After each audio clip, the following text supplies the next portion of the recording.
From coaches to casuals, grassroots to the league. This is Open Gym. I'm Coach Q. Coach T, who I be? Coach Way Too Nice. Coach Wayne, what's going on? We back, fellas. Yes, back sir. off hiatus. How y'all feeling? Good. Bro, we blessed, man. Yeah. It's been a while, but it's blessed to be around you brothers again, man. Yes, sir. For sure. I started missing y'all, you know what I'm saying? Man, you know. Damn, I ain't got nobody to troll the NBA with. Right. Wayne, he ain't make the trip. Nah, I ain't made the first one. He had me in an Airbnb with basketball mom. Shame on you, Wayne. Hey, the money was calling.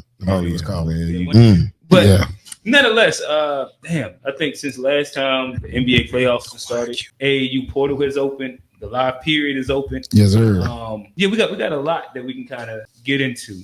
I guess makes sense to start. A lot of our audience, they know us for AAU conversation, AAU talk. We can start there. Last week was a live period. Mm-hmm. Yeah. I don't know. Do one of y'all want to describe out for our audience what a live period is for some of the parents that might not be really familiar? So a live period is a period where, for the most part, that college coaches can actually have direct contact with players and of a certain validity and everything. They can reach out to them. They can reach out via their coach. They can provide offers during this time. So it's a point where a lot of coaches and their recruiters are out evaluating a lot of different talent from many different levels, from as bottom as your JUCO level on up to your D1 level, Power 5 level. So, it's an opportunity when you're playing during that time to actually perform and actually showcase your talent and your abilities in front of college coaches and recruiters to actually, be evaluated in the way that they can begin to scout you or even provide an offer to you as well. Gotcha. And I guess I'm also toss it right back to you in a second. I think sometimes as coaches and knowledgeable parents, we don't realize how much parents kind of don't know. Yeah. Where I was inside Dallas last week, and honestly, I was at a gym today, and I was kind of explaining a very similar concept where I was explaining team camp to a parent as well, where they just kind of was like, "Oh, what's that?" Well, a coach came up to me and asked him about it, but I didn't know what it was. I just act like I knew XYZ. Where again, like that happens inside June, which is another version of a live period. Wayne, I'm gonna toss it back over to you. You are our resident school coach. I think that it makes sense for you to kind of break down the June live period as well. So there's the AAU live period, and then there's a high school live period. Wayne. So with the June, there's like you said, there's an AAU live period where they're more so evaluating you from an AAU standpoint or travel ball standpoint, but then there's a dead period on AAU, and then it opens up for the high school evaluation. So now they're evaluating you through your high school. Mm-hmm. So it gives an opportunity to kind of showcase, how you fit within the system of your team, playing with not always all elite players, but also how you translated from AAU to back to high school, because AAU in a sense kind of gives you a little bit more freedom to showcase your talents to where, so to where, more so high school, you're more so in a sense of, playing within the system, being more so a role, playing your role for what is needed. It may be the star, it may not be the star, but, they're able to evaluate that in that period as well. So, you have a difference of a travel ball period, and you have a difference as far as your June live period with your high school as well. Mm-hmm. Can I say on that what you were saying? I had a chance to talk to a coach about the play style. Yeah, I noticed you said the AAU is more free. Yeah, and then when you do the live period with your high school, it's more of a system. Programs, be careful. AAU programs, be careful on how free that you let these players play. Had a conversation with a couple coaches in Georgia the same weekend y'all were in Dallas, and I heard they're not even supposed to talk to you like that, but me being who I am, I just slid over there after the game, and I say, hey man, I don't want to take up a lot of your time. Could you just tell me a little bit about what you look for? And the biggest thing they said is, well, one, we look at if the team is winning. Okay. And then two, that lets us know, okay, they're doing something. They got some type of players. They got some type of system. And this is AAU, and they got some type of structure. So that brings me to sit down and want to watch them. So programs, if I can throw y'all the alley-oop, don't let these kids just run around and do whatever they want to do, at these events, and let this player try to go for it that's really not that type of player, or this player. Like, you still have to coach it within and, to showcase the guys that you got. But these coaches want to see structure. So I thought I would just add that, on what you're saying, because the free players sound good, but they don't really want to see a kid just scoring 30. They want to see if he's scoring at the right time when he need to score. Does he make this pass at the right time? Is his decision making good?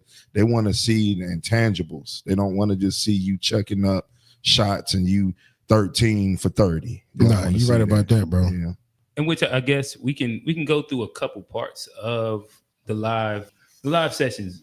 We could almost call this part lessons from the live session. Yeah. Starting off though, there's a bunch of different circuits. I think that we have representation from at least two of them. I don't know what have you been seeing over there on the Adidas side of the game? Ooh, I tell you, the second session, boy, we was getting our ass whooped. Competition. Hey, man, look, after the first one, it was okay. And I'm going to tell you, it wasn't just all bad. You get what I'm saying? Like, second session came, it was some better teams. And we were there. I think what kids got to understand is, like, the simplicity part, it works, and it kept us in the game first half. And then second half, they strayed away and try to freestyle and get away from it. And then, mind you, these teams are good. Yeah. So they got stuff. They running the break transition right. Everybody feeling lanes doing this. They got action. So one slip and it's boop, 3 points. Yeah. What another one? Boop, another 3 point. Now you down 7 to 9 points in like 40 seconds because you got out of character. Well, like right now, I also feel like you're at the point of like travel ball season to where teams are starting to be able to practice more now. Yeah. You know what I mean? So now that camaraderie, that being able to build your system, everybody on the same page versus someone just showing up on the weekend that hasn't practiced yet. Now you're able to get those out of town kids in on the weekend now and really start getting that flow for your team, because, a lot of these elite teams, they bring in players from different areas, but even to certain areas that just keep it more local, they're starting to get more camaraderie in a sense. You know what I mean? Players are really starting to actually buy into each other, understand the tangibles and tendencies of their teammates, to where, like, now I know, okay, bro, like that thing in the left wing. Right. He likes to run the floor for the back door. He's not going to pop out to the corner. He's going to. So, those type of things are starting to come into play now with AAU, to where, in a sense, y'all was, putting BTA on people now. Now it's a little bit more challenging. Yeah. Now it's meant for them to adjust and adapt to what the new talent, the new pool of challenges that are now going forward. But y'all good though, bro. Oh yeah, hey, look, man, y'all good, bro. Hey, look, you got it. I'm telling you, I was frustrated that weekend, but I seen that we were there. Yeah, you get what I'm saying? Like the last team, like the third team we played was out of Chattanooga. Oh man, they had a 2-sport athlete. You start to see guys as specialists. Like that team in particular, this kid played football, wide receiver, but he was a smart basketball player. He dropped 39 on us, bro. But it was a smart 39. It wasn't just efficient. It wasn't just handle, go crazy. He was back cutting as soon as a nigga head turned, lay up. And it was hitting them. You could tell that the camaraderie, like you talking about, the practicing, it was there. You know what I'm saying? And can we get a little quote? Can we get the violin playing? Not the violin playing. Thank you. If you are a second tier program, okay, and you're a second tier type player, okay, be at practice. Don't skip out on practice. Don't do that. If you're a 3SSB, EYBL, maybe they got to fly you in. Maybe you can do that and come. But if you're a second tier level player, get your ass to practice. Because a lot of these kids think they good, but we got to see good. Yeah. JJ Redick good. Last team we played, kid was lights out from 3. Like he shoot it in your face. Like you hear he pop dribble. He coming off screens out in Milwaukee. Racine Truth was the team. Shout out to them. Good coaching over there. Yeah, but I will say, the blessing of being able to travel and go to different regions is you don't get so complacent as far as where you are. So y'all been to Kansas and where else so far? We just with Kansas. We Kansas and Rock Hill. Okay, so we didn't do the Nebraska trip. We did Georgia. Okay, so in a sense that even so that Kansas, that's a different breed. So now you're seeing, that's the beauty of playing travel ball. You know what I mean? Of course, you're gonna have the ups and downs. Different tiers of everything though, but it's all an opportunity to showcase what you're doing though. But a lot of these kids do take for granted the opportunity. And they don't realize they're playing up an uphill battle with their hand tied behind their back. You know what I mean? So where before you had a full opportunity, both, it was on you to get it. Now is literally you're trying to get it. And you can literally be there, but it's like you have a hand tied behind your back because now you got to work with the transfer portal, the JUCOs, the overseas players that come over as well. That go to prep school. So the opportunities are not saying they're dwindling, but you have to really maximize what you're doing to make sure you're putting yourself in a position that someone wants to bring you in as a player coming out of high school. Right. So I guess where you at? This will be one of the statements, questions from the lessons from the live period. Okay. Right? Are scholarships becoming harder to come by for the high school kids? So we was out at P32 in Dallas, and which I thought it was smart. What they did, they also was running a national JUCO event as well. So it was college coaches in there regardless. Yeah. And like, which in itself is good, but it also kind of opens the eye to be like, like these are also the people that you're competing with as a high school kid, 10th grade. You're competing with these guys right here that's 3 years, 4 years out of high school. And the coaches going from their court to y'all court, to their court, to y'all court. And it was able to kind of almost make it real at that moment. Yeah. Where you're like, okay, like, especially the way the new rules have come, like all of this is the recruitment. Right here, you get to see like a microcosm of what the pool is. You got these 9th graders on the backcourt. You got the 10th graders in the middle a little bit. On that backcourt, well, it's not even a backcourt. On one of the main courts, you got the team with the 3 top 100s and this was all happening in the same facility. Yeah, same facility. Yeah. It might have been. We got to talk about 3, that 4, too. Facility 5, 6, 7, 8. Yeah. It was like an 8-court facility. Okay. And on the front 4, it was 10th, 11th, and then JUCO or whatnot. And yeah, like I said, it was interesting. But saying all that to say, is it becoming harder to get those scholarships, to earn that trust with a coach? Well, I don't. It's harder to get the scholarship and expect to come in and play right away. Okay.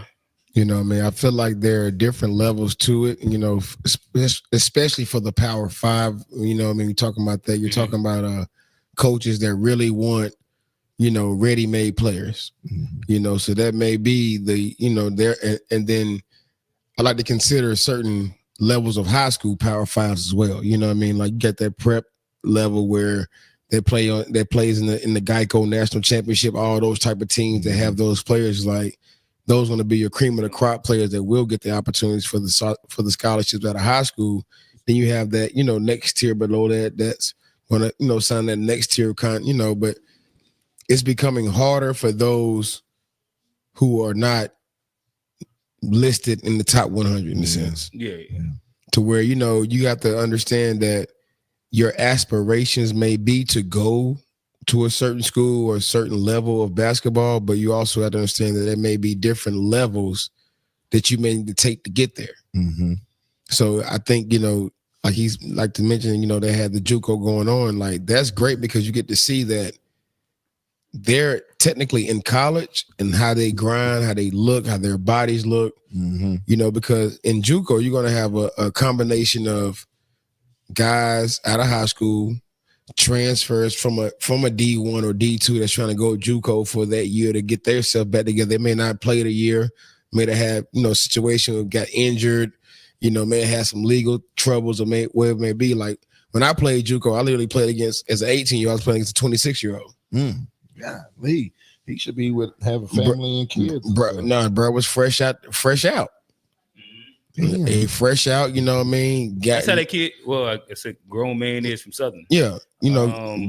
He just transferred. He won like freshman of the year, sophomore. Yeah. Whatchamacallit.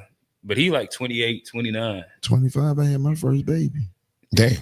But that's crazy. I mean, I think I was 21. Yeah. 21. I was 26, but but I was playing against a dude like that. You know what I mean? He was fresh out, you know, trying to, you know, live his dream. And so I get it, you know, it is going to be limited as far as those coming out of high school to where you really have to put yourself in a sense, in a position to be seen and recruited in a way, but also be humble to understand that there are different paths to get to where you want to get to. To like where if it's needed for you to go to JUCO, it's okay. It's an experience that, especially if it's paid for, you're getting the college experience, you're getting the academic part of it. So when you do transfer, you'll be prepared to possibly graduate and actually get a master's degree within that time frame that they may sign you for. Like, so I'm gonna ask you the question that the kids want though. Yeah, they out there though. You said what? They out there. They out there. Oh, okay. They out there. Yeah. Okay. They out there. All right, then ain't too much of an issue to be. So no, they're definitely out there, bro. Like the O's are out there. Like the kids call it the O's. The O's out there, bro. Okay. Yeah. It's up to you to go get it though. Yeah. Now you gotta mind you, if someone in a hole, like they say, while you sitting there chilling, is someone somewhere put that work in. Well, I say this to what you're saying too, like you said with the O's being there, right? I think it might be harder at the Division I area than it is Division II. You still got to put in work, but like I had a conversation with a guy, right? Yeah. And I said, what kind of point guards you like? You know what I'm saying? I'm getting to know him. He got me information at the live. I'm like. And when you say a guy, you talking about like a coach? Yeah, college coach. Okay. Yeah. He's an assistant for a program in Tennessee, Nashville, Tennessee. And I said, you know, I want to go through your list, your roster. You know what I'm saying? I'm like, what do you look for in your guards? And he literally said, we can't be picky like that. He said, we do want them to be good, but he said, in a perfect world, if we put a lot of stipulation on how good he is, he's a Division I player. He may miss out. Yeah, he's a Division I player. So it's like, so it's like we got to look at him for what he is and what can he do for us at the moment, you know, and does he fit? So, you know, to go back to that, the question on the O's, yeah, I think they're there, but it might be harder with the high major. The kids have to be more realistic about understanding what the goal is. Yeah. I get it. The goal may be for everybody to go to the NBA, play pro ball. The goal is to get a free education. Yeah. Yeah. You know what I mean? That's the goal. So when opportunities present themselves, you can't push them to a side just because you're waiting for what has not become. You want to know what I told a dude the other day to piggyback on what you said about the goals? And this is a bitter, sweet truth, though. Yeah. Okay. No matter how much work you put in, there's an Eric Snow and it's a Kobe. Eric Snow might have worked hard as hell, but he could never be Kobe. It's just what it is. No, I mean, it's just what it is, bro. And that's more so genetics. Yeah, that's more so just so just do what you what God has for you is for you type thing. You know what I mean? But more than anything else, I mean, for those just putting that work in, regardless, like don't stop. Well, I always say this right here: quit watching other people work. Do what you do. Do what you do. Yeah. Have faith in yourself. Right. Have faith in what you want for yourself, and you run your race. You know, a lot of people out here, and what happens is that social media consciously and unconsciously makes you zealous and jealous of people for whatever they may be achieving that you may not have. And that's as an athlete and as a parent of the athlete. To where right.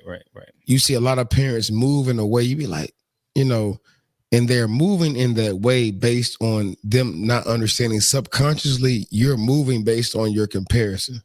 Right. I agree with it. And I guess if we was to move the conversation forward in the lessons from the live period, right? I think you're hitting the nail on the head of one of the things that just me as a parent, I picked up on at the live period. In which, like I'm out there, and this is like last year we was at like, we was a no knock to Adidas GOAT. But like the stakes aren't as high per se. Let me ask you that. Just looking at that, what would you say did you like the Dallas better? I would say that I seen more college coaches. That'd be the easiest way for me to put it. Right. It's my versus last year in the Cali trip, right? The comparison of Adidas Gold to P32, I could see the difference for sure. Again, like P32, like there's top 100 kids there. And look, it is what it is. You ain't knocking nothing. The audience need to hear this. But saying that to say, with that, the stakes are higher. So then, like there's more, perceived or real pressure on everybody that's involved, right? And with that, there becomes a space where sometimes you can look around and it'd be like, damn, are the parents in the program competing against each other? Are the kids in the program competing against each other?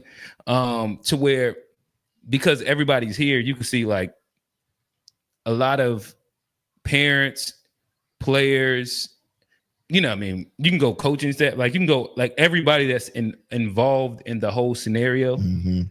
They're acting out of like character to what they typically are. And I guess to start the conversation, like I said, can I just one thing that I learned is that, go ahead. No, I'm gonna keep that thought on what you said. Okay, one thing that I learned is that like there gets to a space where you have to pay attention to who's all competing with you and who's competing against you, even if you're on the same team. And that's like something just to kind of like I said, pay attention to, because of, I think that everybody has like their own different little like goals that they're trying to achieve. Like I know me, like I feel like what's for mine is gonna be for him. I ain't trying to show up nobody. I ain't competing against nobody. I hope the best for everybody. And I think that, like, in my opinion, that should be the sentiment for everybody. But it's hard. It's hard for some parents. I mean, and parents, athletes, all of them kind of have that moment of where the bigger picture of what's more important kind of gets construed. I mean, like, you turn into, okay, I'm focused on us being the best version of us, I mean, like a parent and our child and everything like that. Then you get to a point where you don't realize that you're literally judging another kid, another situation unconsciously just because. That's crazy. But it happens. No, it's human nature though. For some people, it's human nature, because if you don't know our culture, bro, it's the culture. Because I mean, it kind of goes to, not to go off subject, but it kind of goes to why we can't be the best community when it comes to business. We're too competitive with each other versus being able to uplift each other and understand. The issue is that like everybody don't think that everybody can eat. But everybody can eat. Everybody can eat, and everybody can eat in their own way. But it goes back to what I said. You got Eric Snow and you got Kobe. Both of them was good. But Eric Snow was Eric Snow and Kobe is Kobe. Sometimes you got a Shaq, Kobe, and a Robert Horry. A motherfucker to step up and shoot a three. Like all these do people, that. Don't do what all these people got really good contracts and lasted a long time. But don't try to do what Kobe do. Well, and I feel like what happens a lot is, and it's sad to say, the reason why a lot of teams, what we're seeing right now, why we have kind of going back to the AAU portal, transfer portal. Yeah, I've been a part of that. What happens with that is it's not the child, it's actually the surrounding. Yeah, and I'm not gonna say parents. It's the parent. Surrounding circle. I'm going on Wayne. It's the parent. Well, go ahead. Finish your point. Well, it may be the surrounding circle. It may be it's the parent. Finish your point. That part too. So but you take it. So ain't no. Wayne being nice about it. Wait. Nice. I just want to ask you this: ain't no Suge Knight trainers out there either. Oh, it is Suge Knight trainers out there. But that's what I'm saying. Like, so there are a lot of people that, there are families that entrust others to give insight to what they do as far as decision making for their athlete. Right. And what I will say is, what happens unconsciously and consciously is the competition of what you see. Mm-hmm. Understanding that, like, we all have a place. Yeah. You know what I mean? Within the race of what it is, there's a place for everyone. Mm-hmm. And you have to understand where your place is at that moment and what you've earned. Do what you do best. Yeah. Well, what you do not best, even that. It's more so like people want what they haven't earned. And when I say that, I mean, we talking about families, athletes, they want what they haven't earned. You get out what you put in. Right. So if you put it in, half effort, you put it in, not like you said before, being a secretary. If you're not showing up to practice, you're not training. If you're not asking me, hey coach, what can I work on? Mm-hmm. Hey coach, do you know someone that can help me get strength and conditioning? But look, don't work on it at the live period. Way to bring it back, though. Way to bring it back. But you're right though. You're right though. That's what happens. That's why I keep saying Eric Snow and Kobe. If you're not doing Kobe shit, right? Why you go to the live period trying to do that? And again, that's this conversation. That's the surrounding people around them. Right. But it's on that ride, on that flight, they're saying, hey, I need you. And that's why I said, and I need them clips. Look, daddy, mama, you need to tell your son if he a rebounder, baby, you rebound that ball, baby. Right. You don't say, baby, you rebound that ball. You push it down the floor like PG1 do and you shoot it. No, that ain't his game. Right. Don't do that. Well, my coach in college always told me this. Shooters shoot, rebounders rebound. Right. Mm-hmm. But everybody play defense. Yeah. Like understand who you are, what you are, and what you mean to us. Right. And your purpose for the team. And your purpose for the team. You're right. Because people are getting scholarships off effort. Yeah. There are effort players that have really no skill set that go into college, top 100. McConnell just was talking about this. Yeah. No skill set. He said, NBA player. Yeah. The white kid from for sure. Yeah. Because they're looking at him as like that type of player. But what people don't realize is the 15th best player on the NBA team is better than everyone else outside that talk about basketball. Right. Like they be forgetting that part. Like like they play roles in the NBA. Like for sure roles. But if you say, hey bro, check up 1v1, right, they're gonna give you that work. Right. Well, typically, like even what's his name? Like the Reeves kid, for example. I'm gonna just use him from Houston. Yeah. For sure. He was struggling to make rotation at Houston. He got pushed almost down to like 12th, 13th man. Yep.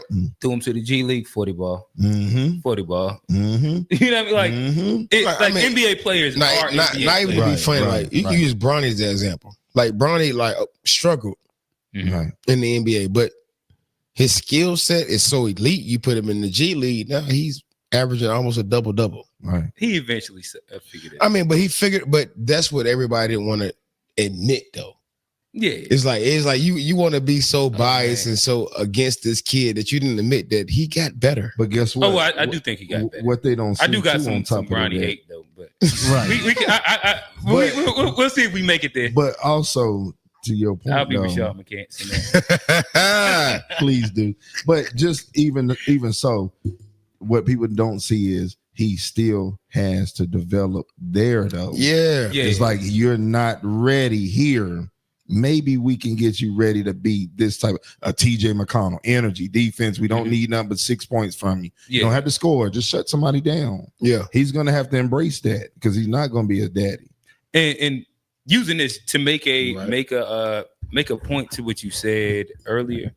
I think that why Bronny has become like you started seeing improvements throughout the year is that he found a level that worked for him. He had a staff that pushed him to do what he needed to do, and it ended up translating on the higher level. Right. Yeah. When you talk about second tier team programs and teams, like this is where, like sometimes it makes sense, right? Where everybody wants like these very specific, like the sexy names, Yeah. like the sexy circuits, and sometimes it's not specifically your moment to be there. Where it might make sense for you to go to a circuit or on a team or a program where you can get those reps, you can get that confidence. So then, like Bronny James, now I'm not going 0 for 7. Right. Now I done went 2 for 4, 2 for 5, then it's turned into 2 for 3, or like 3 for 5. And now I done had a little 15-point breakout. Same difference. Now, as we talked about, like the sessions, I done built up my confidence in the AAU season. That's going to translate to the team camp. And then that's going to translate to the high school season. That's going, like, everything is building blocks. Right. And what you were saying, a lot of people want it all at one time. Right. Yeah, They want what they don't need at the moment. You can't step. And you got to master something. You have to crawl. You have to walk. Yeah. Then you got to run. Like Yeah. it's okay to But you not can't get shoot. it early. It's Yeah. okay. It's okay if you can't shoot. Like, okay, I'm gonna give you a prime example. Like, we were just talking about this, and we're gonna move on to the next subject. But Nick Dorn. Okay. Nick Dorn played JV 2 years. Then he played varsity 2 years. Went to Elon 2 years. Did his thing. Now he's going to Indiana. Like, he's the type kid you can look at and be like, oh, you didn't play varsity off? No, he didn't play varsity all 4 years. But his matriculation into his craft, his body, his mind allowed him to get to where he's at right now. Same thing with Jalen Curry. He took his path to get to where he went to you. Yeah. Now he's at a Power 5. He's at Oklahoma State. Yeah. Like it's okay to take the long route. It's okay to run the marathon. Right. Some people are gonna get the sprint. Some people get the sprint. And those are the ones that, are the 6'6" and above, of course, or the uber athletic, talented kids that just has God gift as talent. Hey, Wayne, I'm gonna tell you this: if these kids keep moving how they moving, they not even gonna make it to the marathon and get to compete. Nah, bro. Because the sad part about it is, like, and going back to the social media thing, like, everybody is so comparative, so wanting to be what they see. I'm like this, versus be what you work for. Right. So you're going to be chasing a goal that's going to be an empty goal because you're not, you want to skip steps because you watch. And what happens is, and we see it because it's gotten worse now. Oh yeah. Because they're ranking first graders. They're ranking second. They're, like I said, but they're ranking kids in the womb. Stop doing that. By the way. Oh, but he got a 6'8" mama. He got a 6'7" dad. Whatever he gonna be. You know what I mean? So like right now, you're watering down a lot of things to where it's not being earned.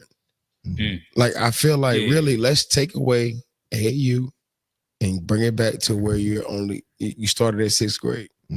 Everything below that is just, if you want to travel, play in tournaments, that's cool. That's on you. But let's get back to where travel ball literally starts no earlier than 6th grade. Yeah. Well, that's it. Now I get because like Ed said, you want to take kids early enough to see different things. I get that part. Maybe 1 or 2 a year. Yeah. We may go to, Tennessee, and we may go to DC.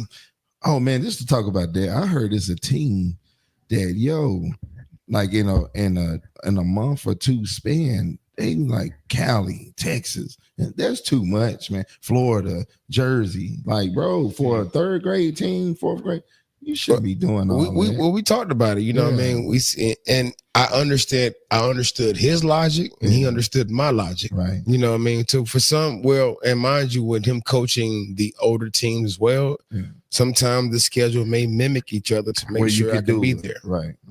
But in a sense of understanding what you're saying, I get that too, Yeah. And I'm gonna be honest. I also think that, especially when you get at the younger ages, you get a lot of parents that just got free time and just trying to go. Yeah, right. Go hang out. Can ping pong. Right. Those also going to be the parents that can afford a little bit more of the training. Right.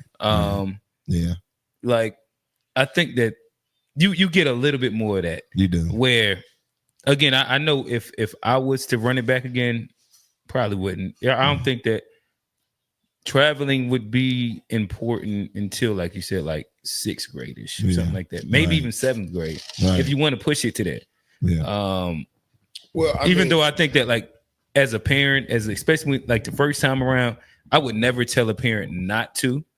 But as a second go round parent, I'm like, I cannot do it until like 6th, 7th, and I think the kid gonna be just as good. Well, when y'all left, y'all traveled a lot more than what we did. Yeah. So in a sense, when y'all left, we kept it basically 3 to 4 mile radius. Yeah. You know, we was maybe going to Gatlinburg, Tennessee, maybe Georgia. You know, maybe VA somewhere, but not too far. Yeah.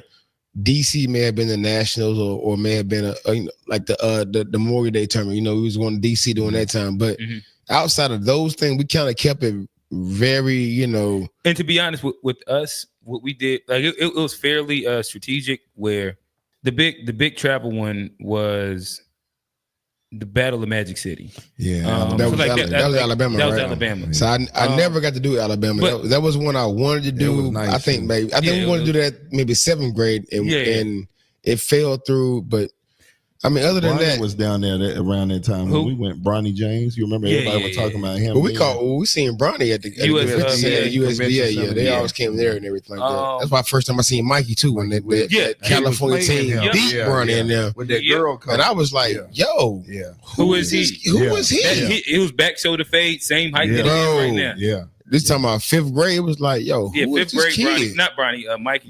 Yeah. 5th grade, Mikey was, and he played defense. And he played. And I was sitting there talking to his dad. That was like, yeah, he's a football player. Kid. Yep. I was like, I remember having this conversation with you way back then. Yep. Because we talked about it. Yeah. He was like, damn, that kid's nice. Yeah. He was like, because we sat there, because you was there, but I don't know if you came up to the game with us though. With y'all. Yeah. But you know, the boys had played. I had my team with the Aces down there, so that was the game.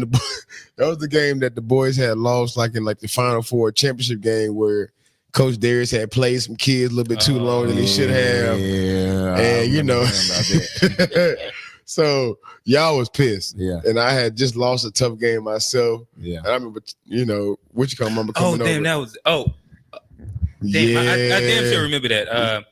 Where I was still working downtown. I literally, that was the next year. Okay, no. All right, so at the convention center, right? Yeah. I did USBA 2 years.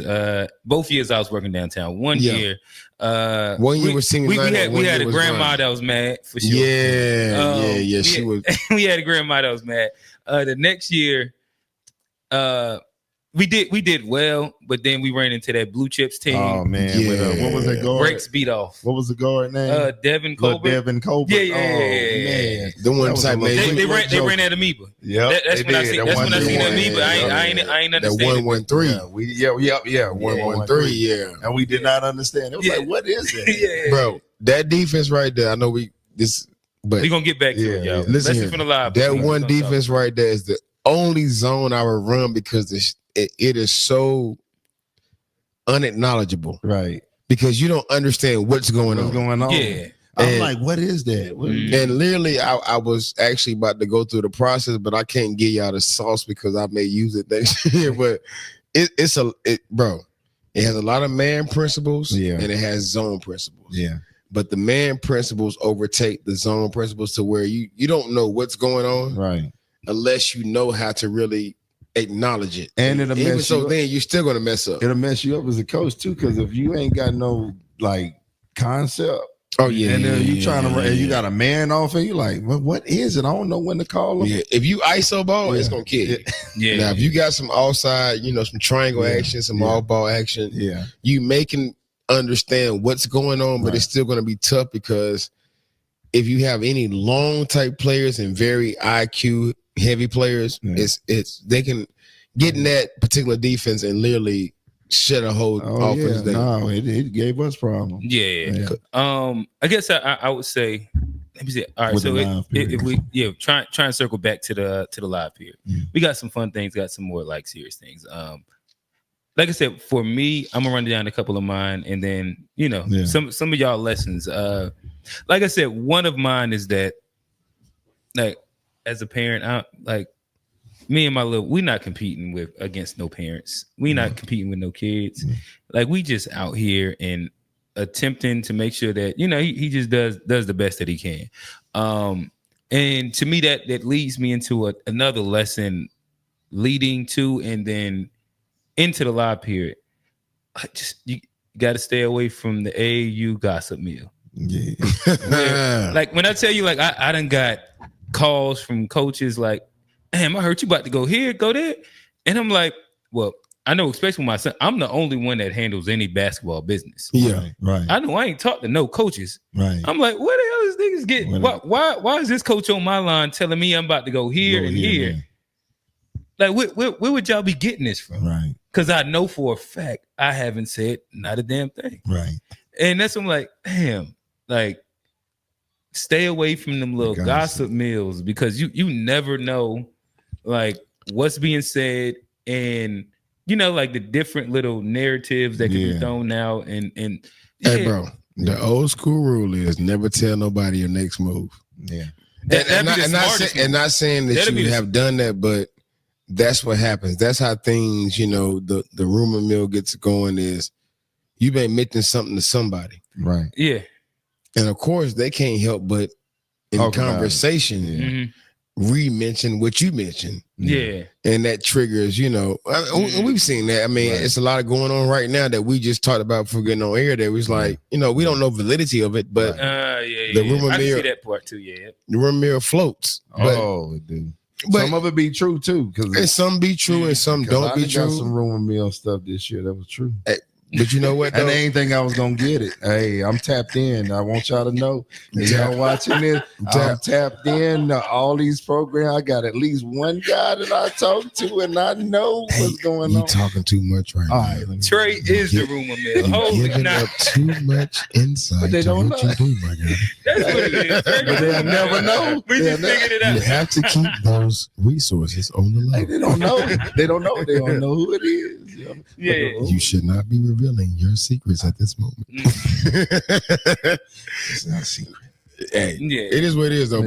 But I feel like that's the beauty of what we do. And being in the business is like, you embrace the rumors. Man. Yeah. You embrace it. And that's why I didn't even I was like, damn, it's crazy. It's crazy. when, the thing is, like, when you just chilling. Yeah. And then you get something that's like, well, I heard you say it. Like, bro, it gets you to think about, hold on, what did I say? And your first time hearing. Where would I say this at? well, like, to me, like, this was recent, and I ain't had no conversations with nobody. Yeah, and it was like, heard you about to go here or there, and I'm like, well, he had a good little weekend, and but I'm kind of chilling where we at. Like, like, only thing that would push me away from where I'm at right now would be parents or some shit like that. Yeah, or you know what I mean? Like we're just like it becomes like too much to, and like, the dramas and different things. Yeah. But outside of that, like, I'm chilling, and I was like, damn. Well, luckily, I know I just been out here kicking it. It's crazy because you get this. It's almost like you get the rumor of what that person is telling you, what they may feel like they want you to do. Mm-hmm.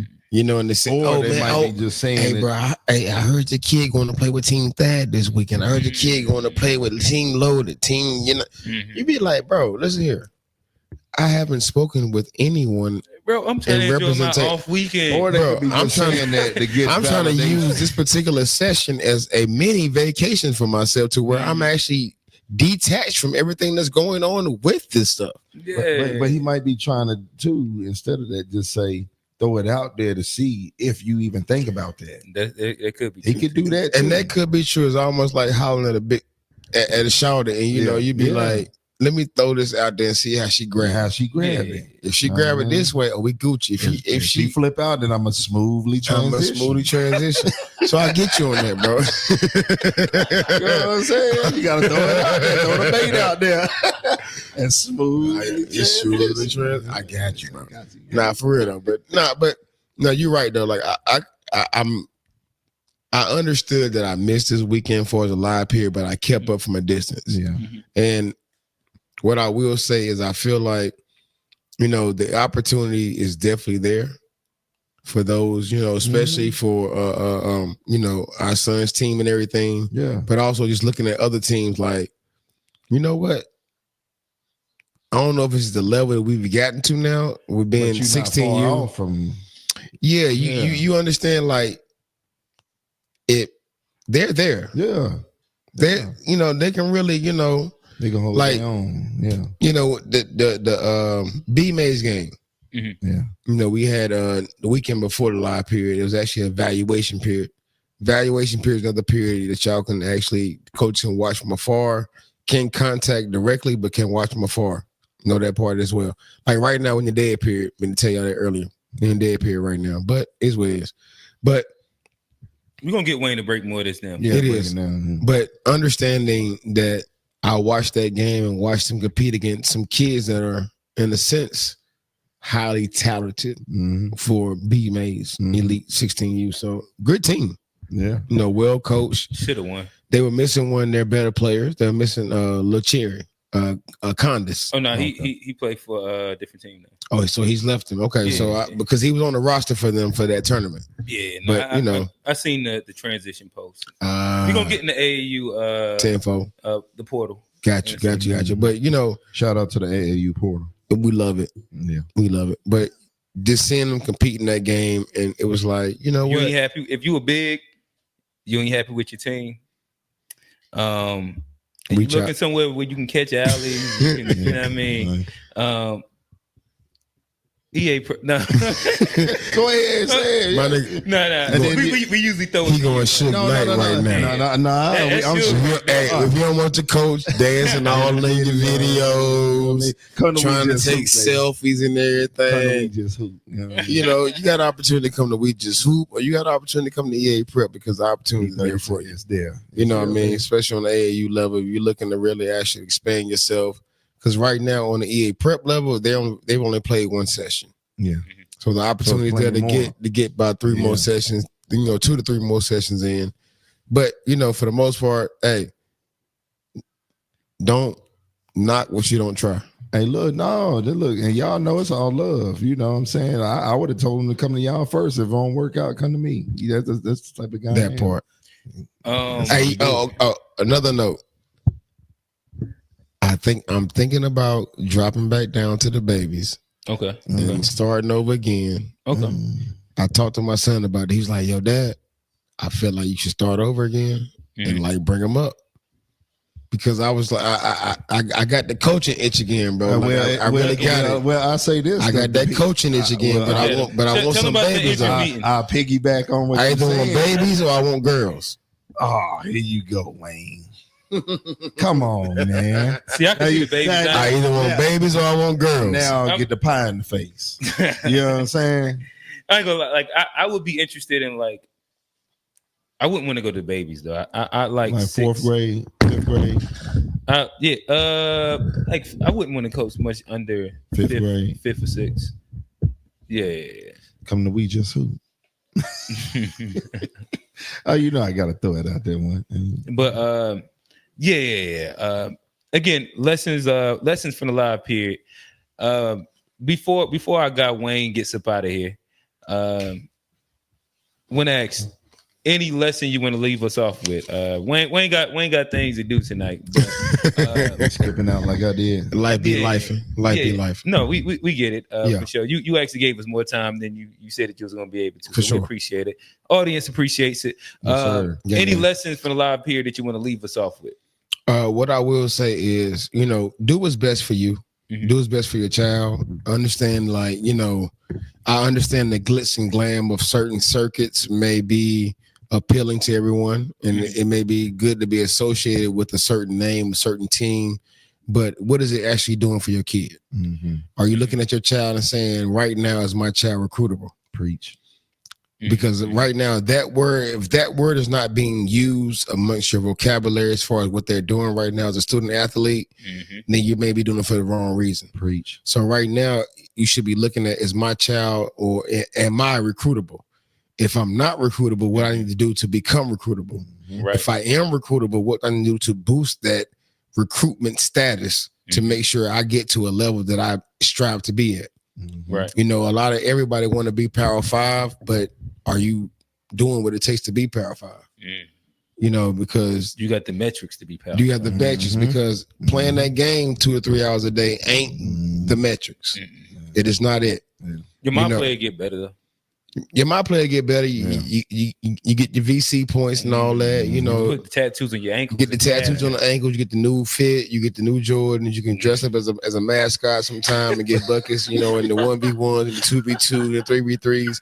It look good though, bro. Like you can record it on Twitch and all that. Right. But hey, Kai Connect may look at it. Who knows? Right. He may like it, but is it doing anything for you? Right. What are you doing amongst these hours right now? Facts. Are you in the push-up game? Are you in a squat game? Are you dribbling that ball outside? Because you don't need a court to do and be better at your sport.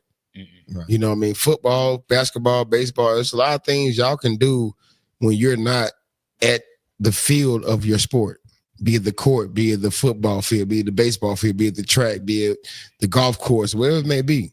And Wayne, before you get out of here, as you said, making yourself recruitable. I know that you're in the building now when it comes down to the schools. Yes, sir. Like that. Academics when it comes down to recruitable. I don't know POV on that. I know like you get to see the interaction with some of these kids. I do. Whether football or basketball, is saying I want to go D1. Do you see that consistently translating, or is it like sometimes you like, damn, like you got all the talent in the world, but you Xing yourself out to a lower level right now? Well, and those are those conversations you try to have, when you acknowledge, out loud that I want to be that, I want to be him, I want to be her, and we use them terms when I talk to the students like, yo, are you him? Are you her? Is that what you really want? Like, because the opportunity is there, right? But what are you doing to get there? And especially when you see, some of those guys, some of those young ladies kind of slipping in certain moments, like, hey, accountability. If you really want it, are you accountable for yourself right now? Ooh, that accountability word. You know what I mean? And I'm gonna leave y'all with this right here. And this is gonna be on a different level, but this is that spiritual level. If you have faith in what you're trying to be, what you're trying to do, you can't fake it. You can't fake the faith. You can't say I'm gonna leave it in God's hands, but you still worry about it. You can't say that I have faith that I can do what I can do, but you don't put the work in to acknowledge that faith. Faith is just more than just saying I trust God. No, you gotta put that work in too. You know what I mean? It's fruits and the reward. Yeah. You know what I mean? So I'm gonna leave y'all with that. You student athletes, the opportunity is there.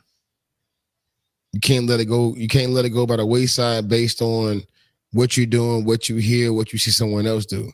But you also got to make sacrifices. And a lot of y'all sacrifices is putting that social media down. Or going to the beach. Going black. You should be in the gym. Like, you do the beach another time. You know what I mean? Athletes always talk about the sacrifice. I didn't get to hang with my friends. Devin Booker say it all the time. But that's why he's Devin Booker, though. Bro, listen here. You know what I'm saying? I always told my athletes and my kids, you ain't got friends. You got associates. Yeah. Those that are friends or have become family. Right. You know what I mean? Either you associate or you family. In between that, there is no in between. Because I don't need you. Right. It is what it is. You know what I mean? So, hey, opportunities there. It's the end of the year. For you underclassmen, what are you doing? What is your plan for yourself? I know y'all may have teen camp, y'all may have spring training, what it may be, but what are you doing for yourself? What kind of regimen do you have? Are you gonna get in that gym? Are you gonna get in that weight room? Are you gonna go run? Or what are you gonna do to enhance your craft in this moment where you have the opportunity where school is out? You can't say, "Nah, I gotta wake up early." Nah. Separation season. Especially season. Going from that underclassmen to upperclassmen. Yeah, or also going from a transition. Going from a follower to a leader. Going from a role player to a star. Right. Going from someone that was on JV to varsity. And then on top of that, your friend ain't gonna be able to go where you go. That part. So you gotta also make decisions for yourself. Do you still run with the friends?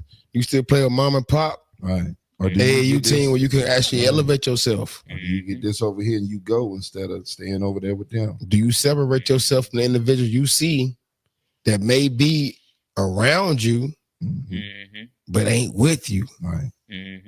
Think about that. They're around you. They're only around you when you having fun. They're around you, but are they with you? You know what I mean? So those are some of the things you got to, you really have to contemplate going into this off season. Right now, you got to realize if you're in 10th grade, 9th grade, you are no longer 9th or 10th grade. You a sophomore. You a junior. If you a junior, you're now a senior. Go ahead and make that adjustment in your brain. Make that adjustment in your brain. Like opportunities are open-ended right now. Right. It's up to you. And to the point that you're saying, a lot of kids have to make the adjustment of going from looking up to somebody to now having some younger kids looking up to you. That's one of the bigger things when it comes down to the transition with going from underclassmen to upperclassmen. Right. Is that now you are those guys that when you came in your freshman year and it was all like, I want to make sure I get cool with him. That's the guy. But that's somebody that like I've been looking at since 5th, 6th grade on IG XYZ. Right. That's the person that on the scene they highlights. And I think that transition in itself is important, especially at the age our kids are. Right. Where they're making that underclassmen to upperclassmen jump. So yeah. Nonetheless, Trey, I guess we can. I'm gonna toss it back to you on the strength of making that lessons from the live period. What are some more lessons from the live period that you've came across? When recruiting for your team, you got to take your heart out of it sometimes. Like anybody that know me, I have a big heart and I want to help everybody. But you can't help everybody. And you start to see it. That's the bittersweet. Like when you see the teams, you see the kid, and at this time, you know what I'm saying, maybe earlier. I don't know how y'all saying, 5th, 6th grade, maybe, starting, but at this, 15, 16, 17, I'll say if that kid's metrics isn't off the charts and he has a huge upside, but you believe in him more than he believe in himself, stay away from them kind of kids. And again, everybody that knows me know I'm the guy that want to help every kid, but some kids, it's sad to say, don't belong in a circuit, and they have to put in extensive work. Not saying that they would never be able to prosper, but just be who you are, what you believe in your recruiting process. A guy told me like this. I have a great coach, Coach Brandon Cosby. Shout out to Brandon. He has some college experiences coaching. He's from New Jersey. Great dude. I sit on his bench and listen to him all the time about what he says, and and he told me, he said, when recruiting, he said, you've been doing it for a while, but just really when recruiting and getting kids, make sure they match your personality. I said, I ain't ever really thought about it like that. You look at kids' skill set and you say, I can help them and help push them to be this. But he like, no. He said, recruit kids that match, who you are as a coach. Yeah. Meaning if you are rah and find those kids. Yeah, but get that kind of kid, because y'all talking about this accountability part, and we'll circle back around to that. What I'm starting to see even with one of my groups is the more accountable I hold them, the more they struggle. And now I'm starting to lose them mentally a little bit, some of them, not all of them, but it's the accountability part that is like, no, this is what's expected. This is what we got to do.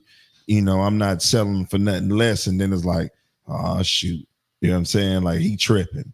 Yeah. Instead of looking at it as I'm tripping, do something about it. Work harder. Don't run from it. Yeah. No, that accountability word is tough. It's tough for parents to hear. It's tough for players to hear. To be, like I said, that's one of them ones. Again, staying down the topic theme, lessons from the live period. I heard the portal opened up, the AAU transfer portal. We just hoops. Y'all been recipients. Yeah. What I hear. What has been, and again, if you looked from the highest levels of like the EYBLs to just across the board, the AAU transfer portal has officially opened. There's a couple kids that's still stuck in the portal. They ain't made it out. Yeah, they ain't made it out. They ain't made it out. And I'm gonna get them too. You gonna look, I'll be going for them, Q. I shoot my shot. I was told the shot that you miss is the one that you don't shoot. Yeah. Hey. So what's your take on it? The transfer portal has opened up. Talk to me. It's needed because you got some kids that get in situations and the situation might have other kids that they are more concerned about. And, then the kid that got talent is not getting to do what he can do for the team. And then that's where a guy like me can, be on the receiving end, of things like that. So, with the portal, seeing a transaction going on camera, it's cool. But I ain't gonna say kids' names, but I grabbed one kid, a guard that I love his game, man. He's very poised. He knows how to play. He knows how to create angles, and it's small stuff like that. He's just not throwing up, any type of layup. He knows how to create angles, and get leverage on defenders in order to finish a layup. Put guys on his back and, play under control and see what's going on, whether he's going to pass it or shoot it. So he helps out tremendously. And then I grabbed a big, he really ain't a big, he'll wing height, but he grabs rebounds. He'll dunk on you too. Like the first game he played with us, he grabbed a rebound coast to coast and tried to dunk on the cat. You know what I'm saying? So we hadn't had that on our team. So it kind of lifts it up. Yeah, lifts it up, get the bench going. Yeah. So that portal, when it opened up, coaches, don't be stuck on, what and the kids that you got, give some other guys a shot. And I'm going to do it because I'm big on, look, man, if you're going to come and I'm hearing what these college coaches want, and I know that you're not it, I'm going to bring in another kid that is it, and if he don't got a situation, my job is to try to help these kids out and get them a situation. For sure. And I guess I'll try and look at it on like the parent side. Yeah. How they may feel. I know for me, I've been accused of like putting my kid name in the portal. We ain't even put our name in the portal. We chilling. Right. Right. But saying all that to say, I don't look at anybody that puts their name in the portal any kind of way. I think that the main thing is understanding where your kid is at, what level can they play at, what level at the moment benefits them, because those are two different things too. Where like a lot of kids, like you can be a 8th, 9th, 10th man on like a like this higher level, or you can go like a mid-tier level. You could be like that guy. You can go to like a lower level, green light. Depending on the kid, all three of those can help in their progress. It's about understanding your kid. And like you might start off at one level and then you be like, damn, maybe I need to move up or move to this other situation that makes sense. Right. And I don't think that there's anything wrong with it, especially as you understand that the marathon, Right. where like a lot of us look at this as a sprint, and I got to get this instant gratification right now. Mm-hmm. Where the end goal is the end goal. Right. Like if it's getting scholarships, if it's going to like a really solid college, get a really solid education, and everything else that happens after that is just bonus. Right. Then yeah, like you wouldn't be caught up on like I have to be at this specific thing at this specific time. Right. As much as the end goal has to be this thing. Right. And that role is going to look way different. Mm-hmm. That's my take on it. Well, I'll say this. You said some key things. And one thing I want to circle back around to is you said the parents and how they may feel with this transfer portal, right? We got to take the feelings out of it. Yeah. Basketball is business. You have to understand that the director and the coach has to do what's best for the program. Mm-hmm. It's not about one kid. It's not about two kids. It's about what's best for the program. And, because we have to withhold and uphold something, right? Mm-hmm. When you come, you can't just look like shit, because how they doing it now, it's not no contracts. Mm-hmm. From what I'm hearing, it's like it's year to year. They're gonna revisit and say, hey, this is We Just Hoop. What did he do? Yeah, we gave him Adidas Gold this year. What did he do? And sometimes like they'll give you a 2-year contract, right, or 3-year, but like nothing's. It's not guaranteed. So it's like, okay, it's We Just Hoop. He did it for this year. What did he do? Mm-hmm. Was both of his teams totally shit? Do we want to bring them back? Yeah. So it's like, don't take things personal when there's pieces moved, and if a kid ain't ready sometimes, and just have to make a note of that, and whatever they can get better at, you have a conversation. Hopefully the conversation go good with you and the parent can take it, and then there you go. Yeah. But and needless to say, the live period went good for us, and on the radar was pretty good. Live periods. There was something that I noticed walked in the door. How about this? Yeah. So we drove up. Mm-hmm. I didn't know they was charging for parking, but like I there was a quick little thing I can turn off into. Okay. I seen some little spots in the dirt that you over could there. Duck off in. Yeah. Got out. How much was they charging? We walking up to that. Hold on. Okay. Hold on. So yeah, like park. Actually dropped the boys off behind a little venue. They walked up. So, what I mean? So now we driving around, found a little parking spot, walk up, and it was like, damn, they charging $10, $15 for parking. I was like, oh, damn, they charging? Okay, well, shit. Missed that one. Good. So I'm walking up to the door, and I see somebody outside. God damn. Right? I'm like, what that is. That ain't a good sign. that ain't a good sign. All right, so I keep walking, and I get my card out, and they was like, "We ain't taking cards." Oh, cash only? It was the QR code. Okay, got to get the QR code. Okay. Like, 40 for the day. No weekend. 90 for the weekend. I say, what are we doing here? Man. How about this? We paid 40 for because we was only staying 2 days anyway. We was doing the Friday and Saturday. They had a conflict on Sunday, so they wasn't playing on Sunday. Yeah.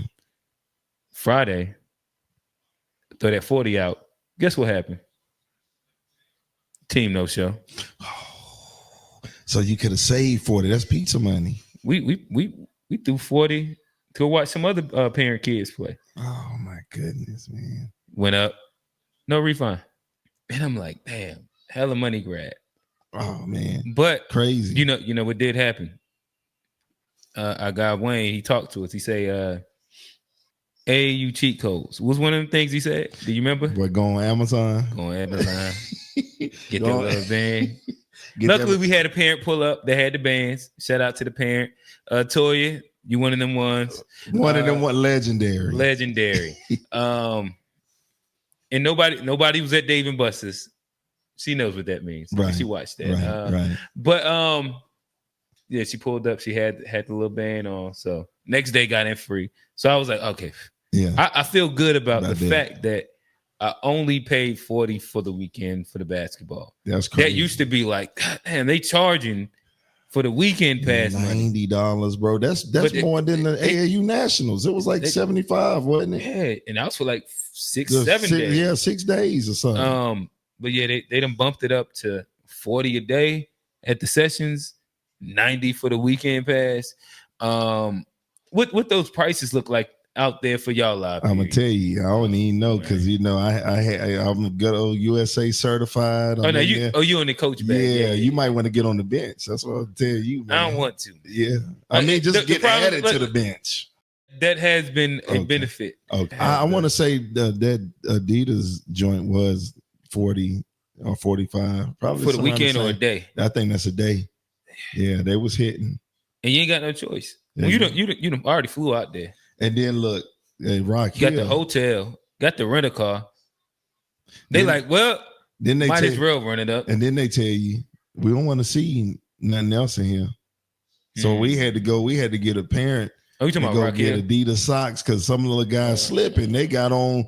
Yeah, you can walk in with Nike socks on. Like, bro. Oh no, we got disqualified from a 20-point win. Bro, they told us, look, the first day we got away. Coach Hayden built what they call it, BTA now. Yeah. Putting BTA, and he went ahead and said, "Hey." He called the people and was like, "That kid right there got on. He got on plain socks. So what's this?" No, it was like it was flipped inside out Nike shorts.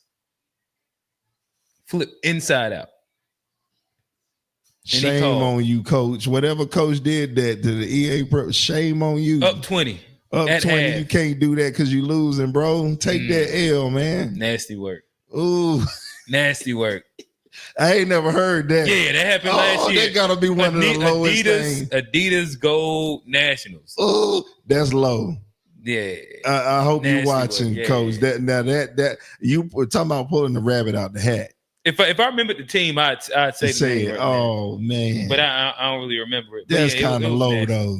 Up by 20 at half. Oh, we was about to start the third quarter. Got the call that like it was like a movie. There was on the second day at the Adidas joint in Rock Hill. They was like, "Yo, the little dude when we was walking in, he said it. He was like, hey, make sure your guys." They ain't doing no Under Armour compression. If they see the little thing coming out the jersey or anything, you out of there. The whole team. Yeah. And I get it. Now, we pushing the brand. You playing in these events and stuff. But at least let the kid. They 16. I had a kid. I ain't gonna say his name, but I had a kid. We went to play in Georgia. The kid packed everything but his uniform. That's guaranteed. I'm talking about swag, shoes. I mean, he want to look good. I've learned. I think that this is a good thing that they do. They don't get the kids the uniforms. They collect them Jones after the game every time. Yo, because how about this? Not even as a coach, as a parent, you can't tell me you ain't had that situation where you done left the house and you asking, all right, you got your jersey, right? And hopefully you local. So you can maybe make that bust that U in and just, go back. But push come to shove, you guaranteed somebody's not gonna have that jersey. Yo. If you'd have been around long enough, you'd have had to write on the t-shirt. You'd have had to do like all the things. I wasn't even gonna let the kid play. I was like, man, but he lucky. Because a parent didn't come down Friday. He's coming down. So we was able to coordinate between two parents. And he's like, oh, yeah, I'll bring it. But it's like, come on, bro. We didn't go down there to walk around the mall. And the focal point and the whole reason why we're going to Georgia is to play. I think that leads to a really, really good part. Lesson from the live period. Keeping the main thing the main thing. Elaborate. Let me see. What would be the best way I can put this? I think that you go out on these trips and there's so many moving parts to it to where sometimes you can get caught up in the idea of that this is a trip Yep. and not that there's this business component that's important to it. Oh yeah. And that manifests itself inside so many different ways. Yeah. That could be, prioritization of making sure the kids is hydrated, eating, stretched, XYZ. Right. That could be a way. That could come in like the framing of, conflicts beforehand that could end up impacting the kids on the court. Yeah. Impact like the group morale, XYZ. Yeah. Getting enough rest, making sure them boys lay down. Well, that part too. Yeah. Like they trying to go, let's go swimming or run around in town. Yeah. Just do a bunch of different things. I had a parent let the kid ride around a little bit in Kansas. Ride around. Let him drive. Yeah, he let him drive the other teammates. I was like, the kid. Yeah, and I ain't totally against that, but I'm like, yo, what if they would have got pulled over or something?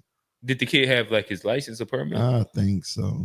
But still. Well, like this is the tough part where you want them now with especially being around like some private school kids. Yeah.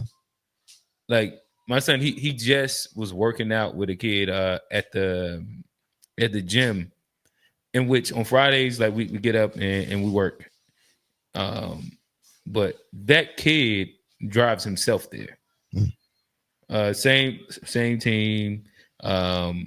Think he lives on like the south side of Charlotte. Yeah. We be there about 4:00, but he get there, drive, through traffic, Friday traffic at that, and he make it there by 4. Usually he beat us there.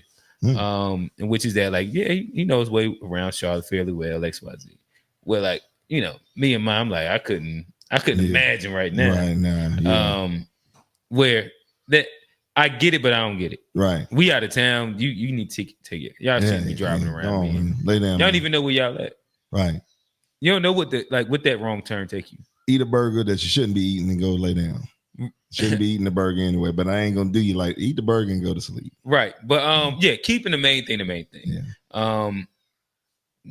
I'll toss it to you, get your perspective on that. But like I said, that was definitely something where there's so many versions of distractions that you can feed into. Oh yeah. That you be like, is these the most important things at this moment? Right. Or these like distractions? And again, this isn't me saying parents shouldn't have a good time. I think that hopefully you can collab with a decent little Airbnb or a group and make sure them kids sleep. Y'all go have a great time, talk shit, stay up as long as y'all want, because y'all adults. Make sure you get up. I was about to say that early morning, the next morning, boy, it hurt. Yeah. If you got to get up early, it hurt. Yeah, well, yeah. But nonetheless, like as long as you can be the adult inside that and you monitor and do all those things, I don't think that there should even be an issue. Yeah. But like I said, there's a lot of different moving parts to like the morale of a team. Right. And I think that making sure that the team, the parents, the kids, the staff are all on one accord when y'all are going out of town. Right. And making sure that understanding that what is in the front of it is the fact that everybody needs to be on one accord. Right. When the ball tips should be really, really important and be like first on the list. No, and just to piggyback off what you're saying, that's right. Like I said earlier, just talking to that college coach, they want to see structure. Yes. They don't want to see free fall. So he said winning is something that they look at, because they look at, okay, if this team is winning and if they winning, by a large margin and, or they winning consistently, well, they got to have some guys that can play. Right. Okay. So that's how he said he approaches it. Like, okay, this team is winning. Different. And I guess like to ask you,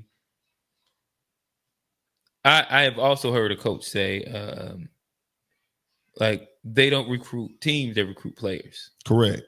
I'm not saying that. I'm just throwing that out to give like context to get. And they'll tell you that too. But he said the reason why they look at winning, because of course they're out there on a job. Yeah, they're trying to get Make it best as kid easy they can get. as easy as possible. So that's the first teams he's going to It's a look vetting at process. as the kids that's winning. Yeah. Then he might go and step off and say, okay, he looking at stats. They got a big old binder that has all the players' profiles. He showed it to me. Start finding the outliers. Yep. So he's seeing, this kid is averaging 20 points a game. All right, let me go. See. Yep, let me go over here and watch them. They ain't winning like that, but let me see what he do. And then they kind of decipher from there. But he said the first thing they look at is, okay, they winning. Let's look at these the pieces teams. over here. Then the next day, his agenda might be the outliers. He's looking at, okay, this team is 2-2 or 1. Let me scan through, see who got this. And now with Adidas, I don't know if P32 like that, but they have an app that you upload all the players' profiles in it, but then they keep track of all the stat lines, the passport. Yeah. So they looking at, they got them in there, and all the guys are listed, and you can look at the stat leaders. So I'm pretty sure that's pretty, streamlined well for them to say, okay, here are all the point leaders. We looking for guys that can score. Yeah. We can go to these games and the game I kind of circled, the games I circled in. So, that's some little stuff you hear, and listening to it and listen to his process of thinking and what he wants as a coach. It's like, oh, okay.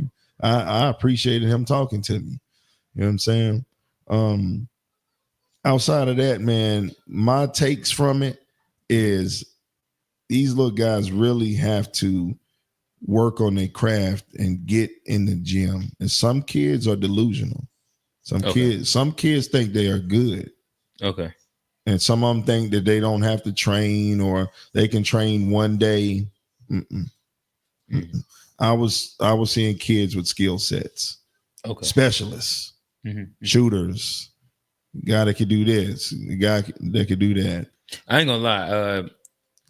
There was a game that we was looking at. I wish I could remember the teams. And I'm looking at it. I'm like, damn, this shit gotta be 17U. Like, look at these kids. Yeah. Athletes, like jumping, dunking. Every other play, it was like a guard trying to get one. Yeah.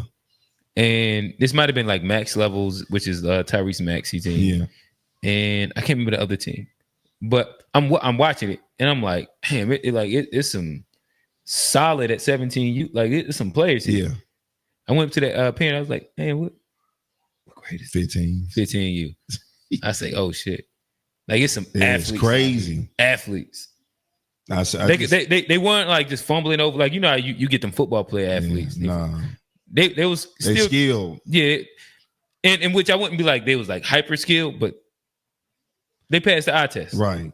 They passed the eye test. They definitely. Yeah. You see that. You start to see that. Our 15s, man, shout out to my 15s. I usually don't try to, I'll talk about my program, but not, go into depth. But they right now are handling business. We got to play. I heard, yeah. They went 4-0 on one of them sessions, right? Yep. And we got to play against Eric Gordon team, EG10, and we held our own. Yeah, we got the whole. Okay. Okay. And he got a nice wing that kind of remind you like a Marcus Camby build. He's long.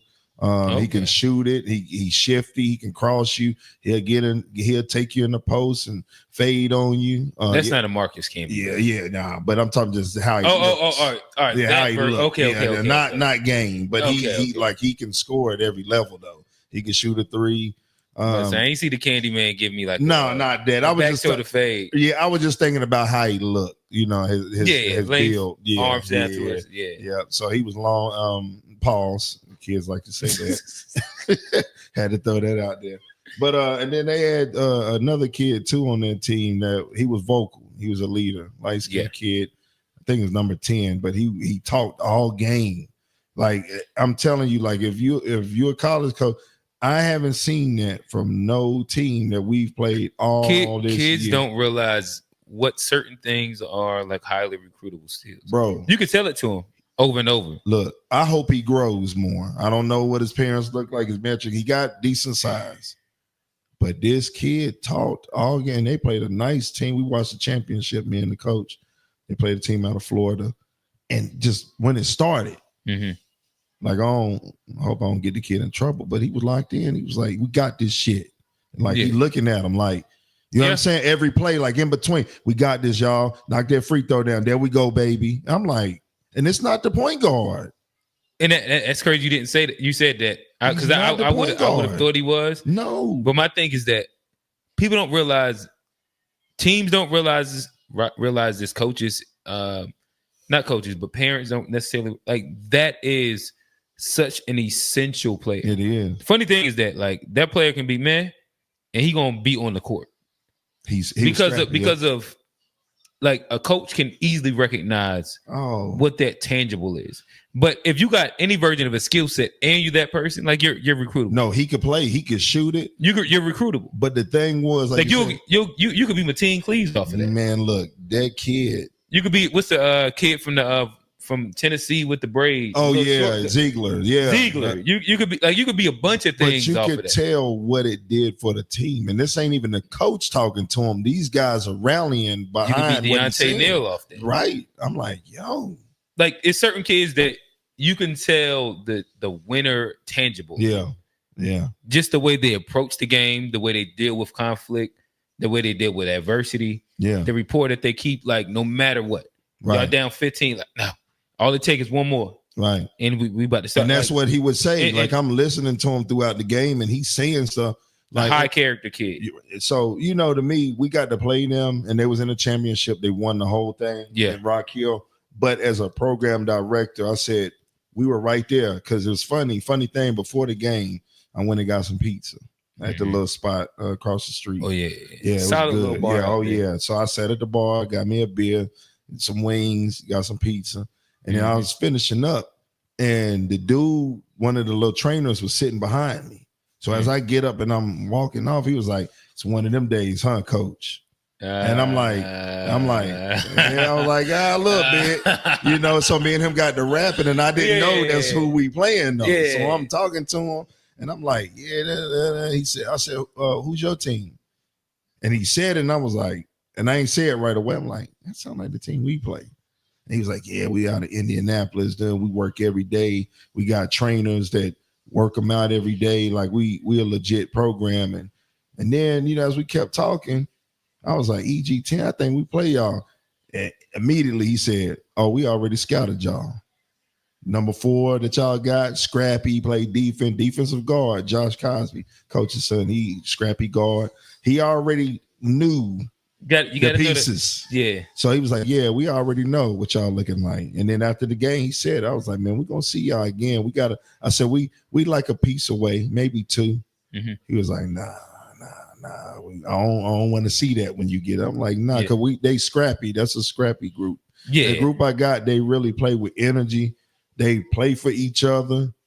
Like they really do. Like it's a brotherhood. They in the chat every morning. They wake up Jones and like, yo, nigga, you ugly. Yeah, like you seeing that in a, and that's kind of what you want. Yeah, that's what you want. Like just that report. I will say to what you were saying, something that I could say with my little one that I was proud of. Yeah, is that like so you know of like the coaches that we are. Yeah, you hard. We got not even that part though. Like we come from the ilk where we're gonna get that ball of TV. We got the tournament coming up. Yeah. I'm gonna look at these teams. I'm gonna see what kind of sets they running. I'm gonna see like the different, things that they come up with. Whether that's like the defenses that they have, like the outlier kids, style of play, XYZ. Like we was gonna do that no matter what every single time. I know like this past session, I ain't even care to even look at it. I'm just like, you know what, we going down there, we just going. I'm setting my ass up and we just I'm letting you do whatever you're doing, right, or whatnot. But then he came up to me and was like, you looked at the teams, and then he just ran me down like a little. He did report. His own scouting report. Yeah, a little report from like every team, and was like, yeah, I looked at this film with this one, this with this team. I think we would be like this. This team's I was like, that's growth. But again, he in it now. He gotta know. He gotta know. He gotta know what he gonna see. You know what I'm saying? Like, so shout out to Q. You know what I'm saying? Like, we've been doing this. Shout out and keep doing that. Don't stop. Yeah, you know what I mean? Don't stop that. Keep doing that. Yeah, like I said, it was something that it wasn't something that I was like, hey, you need to do that. You need to. But when I was like, okay, that's a piece of like that as dads, as coaches. We all want them to pick up parts of like their own self autonomy of this thing. Right. Whether it's just picking that ball up in the backyard. Yeah. Anything. Finding ways to go out with your friends and just hoop, scouting, hitting you up. Like Ed said, like Nas say, hey, I want to work out with this guy. Right. Or whatever. Like all of these are like small things, whereas in my opinion, once they start taking ownership of their journey, it goes through the roof. Yeah. Nah, for real. And we always talk about that. Me and you always have that discussion about at some point he gotta be dragging you to the gym too. Yeah. It ain't just you doing it. He gotta, Dad, you overslept. No, like, come on, get up. It gotta be a little bit of that because now he got it. Yeah, like, yeah. Right. It's like, okay, investment. And I mean, all these kids, they have it to a certain, but he got to start doing that. Yeah. That's good to hear, though. I like to hear stuff like that. Yeah. All right. I guess before we transition out of that, was there any other lessons from the live period? Nah, just outside of just looking at the teams in the landscape. Like I said, we're there. But when you're there, you got to understand, like, what wins games ain't always just the coaching. It's what the kid do, the playmaking, how they play. And some of it comes off of this IQ, like a basketball kid. Like I said, the kid that I added, he's basketball. Yeah. So it's like no knock to none of the other kids, because I got other kids that play good, but he's really like, he knows, like, you can plug him in. Like, I feel like I could throw him to your team and he'll do good. You throw him on another team. You gonna throw him to my team? Yeah. My bad. I would hate to see that if he went over there with y'all, because I'm pretty sure we're gonna bump heads with y'all again. And I mean, I would like to have him for that. You get what I'm saying? Because I feel like the game will be more interesting. Yeah. It was an interesting game. Yeah. But I want to beat y'all next time. I wanted that game cute. Yeah. Because it was a lot. It was a lot on there, not just outside of y'all. Oh no, I just felt like somebody was coming for me. I got you. All them like if I was to shoot my own one time, he was chilling that game. Okay. He didn't like started. Loose a little bit. Yeah. Where I love that game. Right. But maybe this gives like a quick, if we can get like a 5-minute player live from the session talk really quickly. Okay. We do got a player that he played inside the session. I'd love to get some feedback really quickly as Wayne is left out. He can hop in that chair really quickly. Yep. Come on. And just give us just a little bit of some of his thoughts of him playing in his first live session. It's just amazing watching these kids. I like looking at what they filling out to be, and how they growing up, because we kind of been on this journey together. You get what I'm saying? Like, we started in this thing together, 3rd grade, and I look at a lot of y'all like my sons. Like, if I was to see y'all acting up and they ain't around, I'm gonna check you. You get what I'm saying? Because I know what type of environment you around, and that you're being raised the right way. And if I see you not doing what you're supposed to do, I'm gonna check you. I'm gonna embarrass you. So I want you to know that. While we in here, you get what I'm saying? So you got to know to be on your best behavior, because I think the world of your grandma. You know what I'm saying? Like, that's like a mom. Like, because we had them years of traveling together. It becomes family. You get what I'm saying? I see her, I always get the big hug. You know what I'm saying? And so you family. So if I see you, you already know I might tighten you up. Now, don't think because you're in that gym, you know what I mean, and I can't get you. Now look at he looking like, don't think I can't get you now. Look. Yeah. All right, Q. Give us some thoughts, some things that you picked up on, some of your lessons from live period this year. I feel like the biggest lesson that I learned was like I gotta take every opportunity that I have. Like it's my last one. Mm-hmm. I feel like I ain't maximized my opportunity that I had to like the fullest because I didn't think as highly of it as like it actually was. And like looking back at it, it was like I could have used the opportunity for more than I did. I feel like that was the biggest lesson that I learned. Yeah. So like breaking, let's say situational. Like, was it a time that you might have thought you passed the ball when you should have maybe shot the ball? Is that what you're talking about? Or, like maybe just playing more aggressive? Do you think you were, more timid at times? Like, what would you?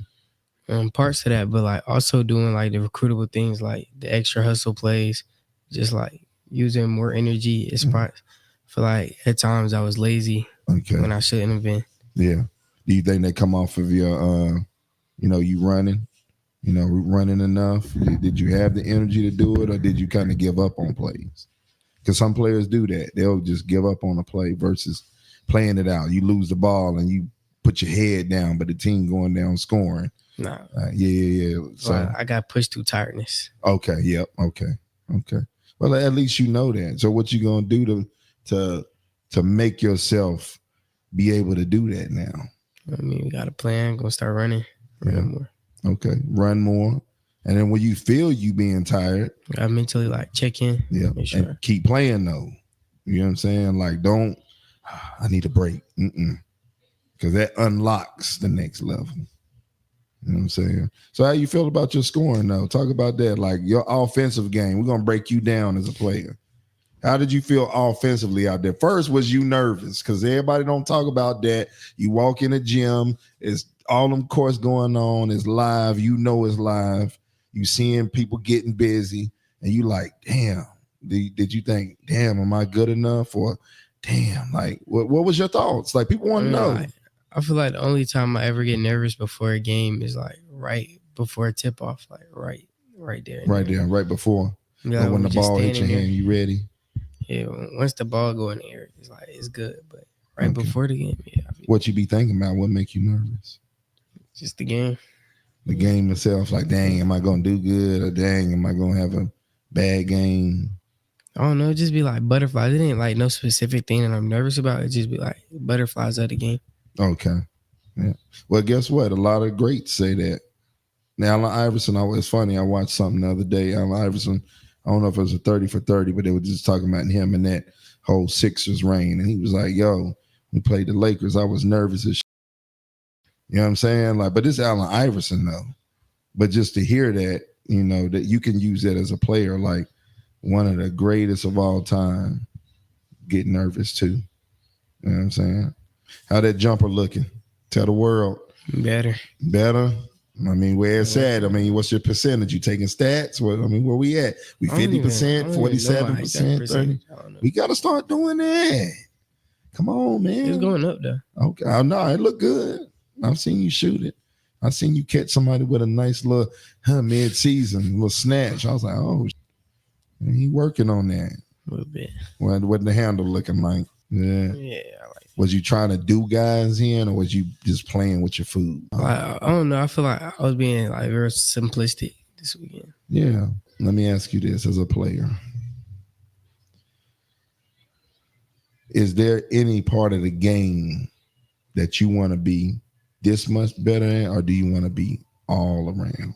Like, because the player is you. You get what I'm saying? So what you want when someone looks at you or recruits you? College coach, we know that they want you to talk, right? But what else would I be getting if I'm recruiting you? Why would I be recruiting you? Like, what you want to be like? Okay. Well, of course, like you want to be an all-around player. Like, I feel like I want to be like seeing it like somebody I could like get wherever I want on the floor, like when I want to. I feel like my handle and just be able to create plays off of that. Okay. Whether it's scoring, set my teammates up. Okay. All right. Scoring heavy? Do you want to score more? Or do you want to have a balance with passing, facilitating, be a facilitator and scoring? Or? I feel like you could score a lot and still get those like assists. Still set your teammates up. You could do both. Do you go in a game with a plan? Some games, yeah. Need to be every game. This is what I talk to my players, right? And I'm glad we got you on here because now with these guys watching, and I hope the audience can bring their sons in, you know what I'm saying, and just watch because I'm doing this because I do it to my son. So I'm doing it to you, right? But when you go into a game, you got to have a plan. And your plan ain't always going to go as planned. Know that because schemes, right? But as you play, right, you see people always talk about LeBron James. What is the main thing they say about LeBron James' game that you know? Just give me one thing. I want to see if you get what I'm about to tell you about LeBron James. I'm going to get back to you. What do they say about LeBron James? Main thing I hear that like he really smart. He's a smart player, but he take over in the fourth quarter, right? So get back to your game, right? Map it out sometimes. Some kids, not to say that you don't or you don't play like that, but some kids don't look like, okay, when the game gets started, I'm getting everybody involved and I'm talking to them. You a dime machine, right? And when he hit the threes, I hit the three. Yeah, that's what I'm talking about. Give me another one. I'm coming back. You're getting busy, right? Now you're a coach on the floor, right? Then as a couple possessions go, then you go get yours, right? I'm trying to give y'all guards the sauce. Now you got a balance, though. You get what I'm saying? You going in, I'm getting my team going. I'm getting my big going. I'm getting my shooters going. The game going to be easy for you to find yours. You get what I'm saying? But I think some kids go in the game and they're like, I'm going to shoot one. And they just play without a plan. Get your guys going. That should be your plan. You get what I'm saying? Get them going, talking to them, get feeling good, and then there you go. Here go QJ. Boom, get down here. Then I'll do what I do. We going. We up 10 now. Now I'm going to get going and hit you with that exclamation point. You get what I'm saying? So that would be my only thing to you, you know, and any other kid watching. Go in with a plan. Not just the coach, you too. All right? If y'all playing quarters, how many shot attempts do you think you should get in a quarter? I'm not asking you that. I'm just telling you to think about that, right? But ain't nobody going to question a guard that's starting off sharing. Share first. Not to say you don't do that, but then talk to them. They make it. Pat them on the back. Yeah, good shit. I'm get back to you. Saying, I can see you talk more. You don't talk. That's what I want you to do. Talk more. If anything that I would say to you, be more vocal. You got everything else. So what else you see outside of that? Main thing I seen was like the level of athleticism everybody has. Like 17U, they were real athletic. Everybody could do everything. So like you gotta, like it made me see that I have to work harder and like get better at different things. Like, especially athleticism, like working on my body. Yeah. Cause like people big and they could do exactly what I do. Like they could be tall, do exactly what I do. So I gotta find a way to like separate myself. Okay. You sound like a pretty good college player to me. I think I did a good job of interviewing you too. Yeah, nonetheless, that was our first 1v1. We got Coach T, what a player. And you know, like that's gonna be a little bit of a little side what they call them, side quests on the channel. Yeah. Just one of our little side quests on the channel where we do see value in allowing this is the NIL generation where kids becoming media trained, articulate, being able to actually speak for themselves is a skill of value at this moment. Where right now there's a lot of kids, high school, college, where you get brands that are willing to offer NILs, but you also still got to sell their product. Right. And that's becoming a part of the package. And I think that like something like here where we present a really safe space for athletes, for parents to come and have conversations. Again, we're not trying to like grill anybody or do anything like that. But nonetheless, it's a space where kids can also come give their opinions on the game and get practice at actually building their brand as well. And you want to know what I like? The last thing that he said, he did to me. He did pretty good with talking. He really like touched on what he's seen. Some guys really don't know how to talk. Q, like you'll talk to them and they really don't. He did really well. The last thing that he said is letting you know that he's paying attention to the landscape. Is he's seeing how big the guys are and how athletic and what it's going to take for him to get to where he's trying to go, and he's looking at it. So I think a lot of these kids don't look at that. You get what I'm saying? They just be playing. They don't look at, this is the guys that's really going to be the guy I'm watching or the guy that I'm going to be competing with. Right. So I need to really tighten up this, you know? So he's paying attention. Yeah, for sure. All right. So with that said, I guess that kind of wraps up our lessons from the live period. Like I said, especially doing live period as a parent for the first time. Last year I did live period, but I was inside the coach's seat. Yeah, it's just so many different feelings, emotions, and dynamics to pay attention to. But I will say, I am ecstatic not to be on staff this year, even during this, because of we know that like the politic word get thrown out there a lot, and with some of the like the accusations that I hear towards like it'd be like, damn, it should be on like 10 if I was also on staff. Even if I wasn't head coach, if I was just like, to me, I'm happy that like my hands is clean. I'm just chilling. I don't ask for I don't request nothing. I don't do anything. I just be chilling. Right. And yeah, like this year it opened like the parent side of things for me a little bit more. Right. Where I haven't specifically been able to kind of like rest and sit at for like years, almost a decade, I want to say. Like it's been some time. But saying all that to say, this is a basketball podcast. Basketball isn't just AAU. Basketball is the league. We haven't talked since the NBA has went to the playoffs. We can walk our way through it a little bit. I know you the parlay king.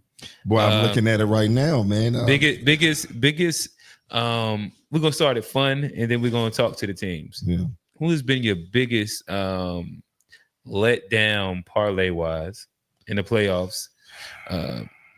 Then who done made you some money? The biggest letdowns is the guys that I be expecting not to do shit. They start doing shit. Mikal Bridges the other night, man. I went under on his assist. He go over. Like Mikal. Damn. And bleep that, Q. I'm sorry. Damn. And then we go to damn Miles Turner. I told you I don't like dealing with his. And I put him in there anyway. You know what I mean? And then, he let me down. You know what I'm saying? So, Miles Turner, the usuals, Mikal Bridges, Brunson came through for me. Julius Randle messed me up a couple weeks ago, man. I could have won 800. I won 400, but he ended up getting a rebound and graying it out. You know what I'm saying? I needed him to go under. Come on, Julius. You don't get the rebound, bro. I mean, like, just let somebody else get it. Let me get that 800. Right. I mean, don't just play the game like it's supposed to. Yeah, man. Play like I know y'all rigged it, man. Don't get it. Okay. Who's been like somebody that's made you money? Shit, I did a team parlay. Like, shout out to like teams like the Yankees when I do like a little 6 leg. I know baseball. Do a little 6 leg. I might throw the Yankees or the Dodgers in there. They usually gonna come through for you. And then I mixed it with the NBA, you know what I'm saying? And that night in particular, I won because, all of them came through for me. So what's a good hit for you? Like man, on the return. I'm gonna be honest. I don't tap in it at all. Like I ain't even got none of the apps on my phone. Man, look, I know guys that go way beyond what I do, but what I do, man, I might throw in like a little $10, $20 card that might have a 6, 7 leg. And you might, like I said, that other night I put the 20 in. I won 400. Damn! I could have won 800, but Julius Randle did me dirty. Oh Yeah. Dang, Yeah, man. yeah. So $20 to get 800. Yeah, You know, yeah. That's the flight. Talking to the mic. That's the flight for the Yeah, right. That's flight and hotel probably. I know my boy on it. What you say? What'd you say? One of my friends, he won like $16,000. Yeah, 16,000. Yeah, his mom put him in the savings, but like, oh yeah, he turned. Yeah. He probably went on FanDuel and mixed up, you know, you could do games and a performance and do like a 15 leg, and he probably put $20 in, and boom, And he probably hit all everything. the rights. Hit everything. See that's the part that make it sound sexy. It do until you start losing money. Yeah. That's why I don't deal with it at all. If I don't get into it, I can't get that itch. I got a limit on it now because I won month, man. I went and looked. Yeah, boy, I won month. I went and looked. I'm thinking, just $20. Nigga, at the end of that month, it was like 600. Oh, damn! I was like, crazy. I could have just went 600 on one game and doubled that. So you got to be careful, guys. Now I got a limit on there. I put a limit of $50. If I go $10, when they get to that 50, I can't bet no more for the rest of the month. I got betting limits. That's fair. Man. I don't think a lot of guys can actually do that. I got 4 kids, man. I can't be messing up the church's money. I feel it. All right. So, who has been the biggest disappointment this postseason? Cleveland. They had like the best record, didn't they? They was hurt though. Like Garland didn't play until the last 2 games. You had Mobley was out. Yeah. Hunter was out. Like the first 2 or 3 games. Yeah. Like just context. Right. Donovan Mitchell was going 45, 50 inside the games. Yeah. But you was missing 3 of your starters. Right. To me, that is tough. Yeah. And then Garland, it was his foot. I think it was his toe. It might have been his big toe, in which, like, if you a shifty guard, even if you try and play through it, you can't do shit. But I'm going to tell you something. Here come the conspiracy Q. Them be prize pick injuries, bro. Them niggas don't be hurt, bro. Toe. When you go look at the injury and say toe. But he didn't play even in the first round. Look, Curry. He just was out for the Curry wasn't hurt. They didn't want to fuck the church's money up. It's money in this, guys. I'm telling you, these injuries. Tatum ain't hurt for real, man. We seen the Achilles pop. No, man. So he just gonna sit off the next. These guys are paid actors. Look at the commercials. So he gonna sit out all next year just off the strength. I drink Sprite. Hey, they paid actors, man. Tatum's really hurt, y'all. You saying he just gonna throw a year away, man? Even though he getting paid, even though he on the GOAT path. Yeah. So you said Cleveland's your biggest disappointment. Cleveland. Who else got knocked out? Cleveland. Cleveland's probably my biggest. Who else? Who's the number 1 in the West? Well, and the Lakers. What the hell? You go and get Luka and then y'all. Oh, you believed in the Lakers? No, but I'm just saying. Come on, man. You go do that shit. Yeah. Yeah. I don't know. I guess. I mean, wouldn't you expect? Let me ask you something. I ain't say I believe in the Lakers, but you go and make that move. Don't you think they'll at least make a little run? You played against Anthony Edwards. He putting goat heads on the mantle. He is, but he putting goat heads. You ran against that team. Luka and LeBron. You seen what he did to KD last year? Yeah, no. I mean, but that's KD. You got you're not favorable of him. No, I like KD, but you got Luka, the Don, and LeBron, the King James. Oh, you're high on Luka. He don't play no and game. LeBron, the King James, because there's a lot of LeBronies out here you that said just LeBron. don't. The King James. I gotta throw that in there. I gotta throw that in there, Q, because the Brownies. What did the Rock say? The jabronis, the LeBronies. You can't tell them nothing bad about the King James. The King James. The King James. You can't tell them nothing. And I had a guy hit me up after, I was like, yeah, you see how Anthony Edwards did the victory lap? Oh, man. He started saying everything the damn ESPN and everybody else he said. ran that.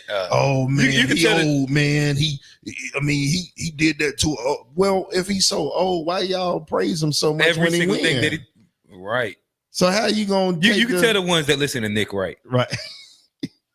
You know all of them when they just Right. run down the Nick Wright talking. Man, I'm telling you, I'm like, yo, you can't just tuck your tail when he lose. He lost, bro. Yeah. It takes away from his legacy.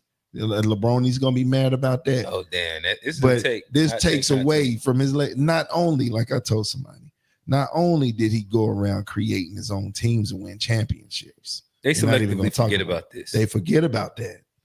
When you got guys like Curry that I say belong on the Rushmore because he stayed where he was at and won championships. Mm-hmm. Kobe stayed where he was and won championships. Mm-hmm. They said, "Oh, it was Shaq." No, he won with Gasol. Meta world peace, crazy. And LeBron is better than him. No, man, y'all need to stop it. Y'all gotta stop. I'm sorry I put this into LeBron and Kobe and Jordan debate, but I just wanted to touch on the Lakers. You don't have no pushback for me. I'm a Curry guy. Oh, me too. I'm a Jordan guy. Okay. Okay. Yeah. So yeah. Hopefully one of these days we'll get a LeBron fan in here. I feel like I'm like 1,500 and 0. Yeah. In a LeBron argument. Yeah. It's easy work. It's easy. Easy word. I would like to hear those debates because you didn't hesitate saying easy word. Nah, I don't think I lost one. It's easy. Like it's just certain. So like, is it easy to the point they get quiet after you kind of make your point, or is it? Yeah. Well, I think that once they start going away from anything that's measurable, I'm good. Yeah. Like, well, it's harder now. Oh, all right. You ain't got no argument no more. You can't judge it off of like any metric. You can't say that he won more championships. You can't say that he averaged more. You can't say that he had more individual awards. Like, but Q, this is the thing. And let's legitimately. You can't say that he had more, or Jordan had more All-Star teammates, more Hall of Fame teammates. This is the thing with LeBronies, right? Yeah. They only know LeBron. We watch the decades, right? Mm-hmm. And they forget about guys like Stackhouse and how good he was. Michael Finley, how good he Mitch was. Richmond. And they talk about that LeBron. Clyde Drexler. They say Jordan. Dominique Wilkins didn't play against 30. Nobody, right? 30. And these guys are really good. Yeah. And they say, no, man, let's go back. And you put any of those, I'll say this on the for the record. You take any of those guys and drop them in this league, and they'll still be who they are. Yeah. Minus the athleticism. Well, my thing is that this when we do the drop-in thing, is that we forget about two things, and this goes both ways. Like Dominique Wilkins, with the engine that he had, right? You stick him with an NBA trainer of today, and he's Anthony Edwards or something. Right. Like he has the engine for it already. Yeah. But then also when you think about dropping a player from let's name like Kyrie, for example, you drop him in there. You know that they call palming violations way more back then. Right. Like the game was a different version of a game. Right. So like you can't do this in that area. Right. Like you got to go to the rules of what that era was. Right. Everybody think of like he gonna get all this shit off. No, the rules didn't they called a Euro a walk back then. Think about how much it's like these like you're constrained to the rules of the time. The gather now is 4 steps. Yeah, pretty much. That's well, you can get to about 17 steps depending on when you just grab the ball. Right. Yeah, like what's his name? Catch the ball and let it roll in your hand, and you can run 10 steps. And then what's his name? NBW basketball. Yeah. He do all the most outrageous like rule challenging little things, in which. Yeah, like we forget that part. Right. But again, my other part to the LeBron and all them, when you do the era talk, right, we can't pretend like Jordan didn't average over 20 in 3 different decades. Right. That was the 80s, the 90s. And then he played up to the year before LeBron came. Before he came, yeah. Bad knees, 40-year-old on the cigars and cognac. And the Wizards still doing it. Cigars and cognac, draining his knee. Right. Still doing it though. Still doing it. And he was averaging 25 before the injury. Right. It wasn't like he was just like, I think his last 10 games before the injury, he was up to like almost 28, 29. That tells you. But that, like I said, I'm look, bro. Listen, I got arguments. I got a line. I ain't lost one yet. Oh, okay. If y'all want to bring me a LeBron that really has like some really solid points, let me know. We'll set up the debate. We'll sit him down right here on this couch. But I ain't lost one yet. Okay. That sounds like me because I mean, at the end of the day, like I've seen every generation. Yeah. And I'm just still trying to figure out when they were saying it. And LeBron is a great player. For sure. But when you look at what Kobe did in his body of work, how are y'all saying that he's better than the Mamba? Y'all just X'd him out. Jordan and LeBron. Kobe's in there. That's the accolades argument. Because to me, like if you're saying LeBron is better than Kobe, then you can't say LeBron is better than Jordan. Because what you're using to say LeBron is better than Kobe, Jordan is better than LeBron at that. Because now you're doing the accolades thing. Right. You're doing titles and MVPs. Right. He has more than Kobe, but Jordan has more than him. So, like, if you want to have that conversation, cool. But now it works in my favor. Right. It do. You understand what I'm saying? The art of war, man. They don't get it, man. You got to be ready and equipped, man, because I'm going to say the same stuff you're going to say when we get to it. Like, oh, wait a minute. I got in an argument with a guy, and he was just talking about, but you got to look at, LeBron in the series. I said, well, what about LeBron in the series? Mm-hmm. I can't recall a series yet where it was just LeBron just dominated a series. I'll give credit where credit due. That Pistons series, when he dropped 30 in 30 straight. It was like 20 straight. I want to say fourth quarter overtime. Like there was a LeBron time. Right. I'll give him that. Right. Or whatnot. I don't put him like 17th or nothing like that. No. LeBron fans, the issue is that you can put somebody 2 or 3 and they act like you disrespected and spit on them. Right. I'm like, bro. He's just like of all time. Right. You know how many players came through the league? Right. I'm just putting them 2 or 3. Man, look. To me, I mean, like I told the guy, this guy, old head got mad at me about he has a personal vendetta with Curry. Oh, because I said he belonged on the Rushmore, and he was like, "What?" I said, "Look at this. You got to look at this. This is era. Yeah, look at this.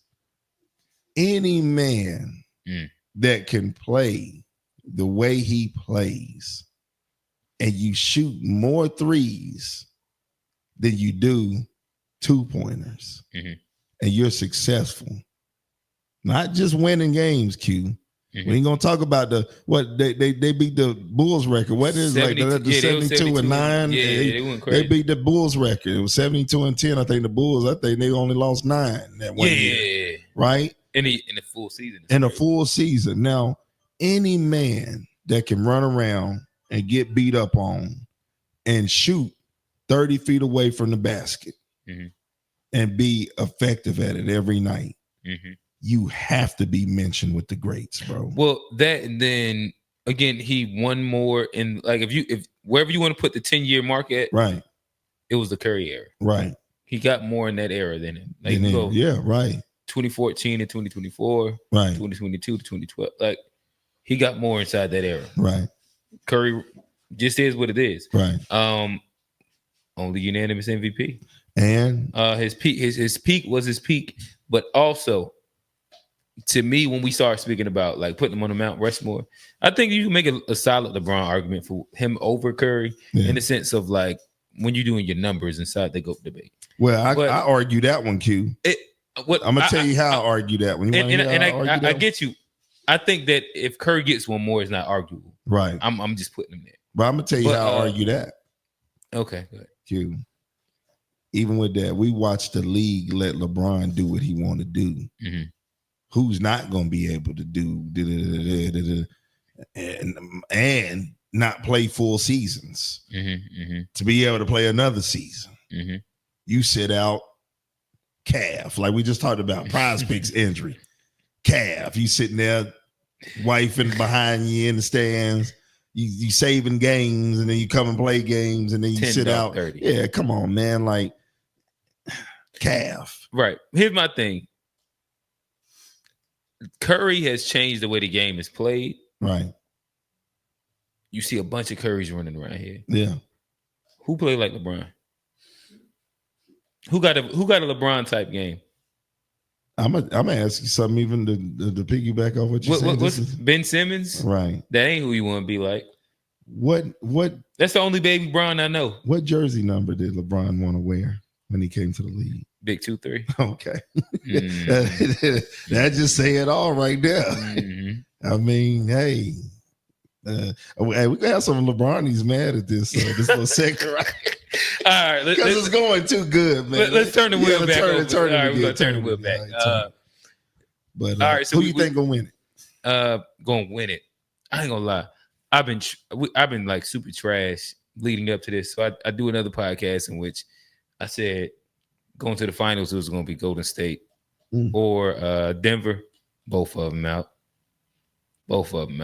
So you wouldn't be a good bettor because you bet with your heart. Mm-hmm. Can't bet with your heart, Q, in order to win. That's what I get it. I get it. Can't I get with it. Your heart, man. I thought Boston for sure was going to be making it out the East. Nope. Then that prize pick injury happened to Tatum. Had to throw that back up. So now I want Ant to get it. For real? Cool. I would love Ant to get it. I think that I love the type of person he is. Ant has the cleanest GOAT path coming up. Yeah. Where he could get it younger than anybody inside that conversation and then still have a long freeway ahead of him. But it's a bad man standing in his way. But then you got Shea. Bad man standing in his way, man. I think Shea puts himself into the tier 1 conversation. He cold. Like he's got the MVP. If he gets the MVP and chip, he officially the face. We'll get there. But I think he officially has joined the tier 1 conversation. Yeah. And to me, the tier 1 conversation is like the people that are possibly in the GOAT debate. Yeah. Like once you've did the things that allow you to start, like, being a part of, like, he could, well, eventually he could be a top 5 player. Right. I think that he would have that because he would have the MVP. He would have the title. Yeah.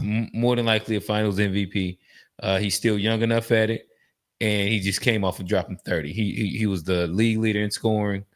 And he's young. He'll be right around that 26. That's around when Jordan and all them first won their first one. I think that Shea could. Only other person, in my opinion, that's still in that that's in that tier 1. Well, you got Jokic, you got Giannis, Embiid ain't won a chip yet.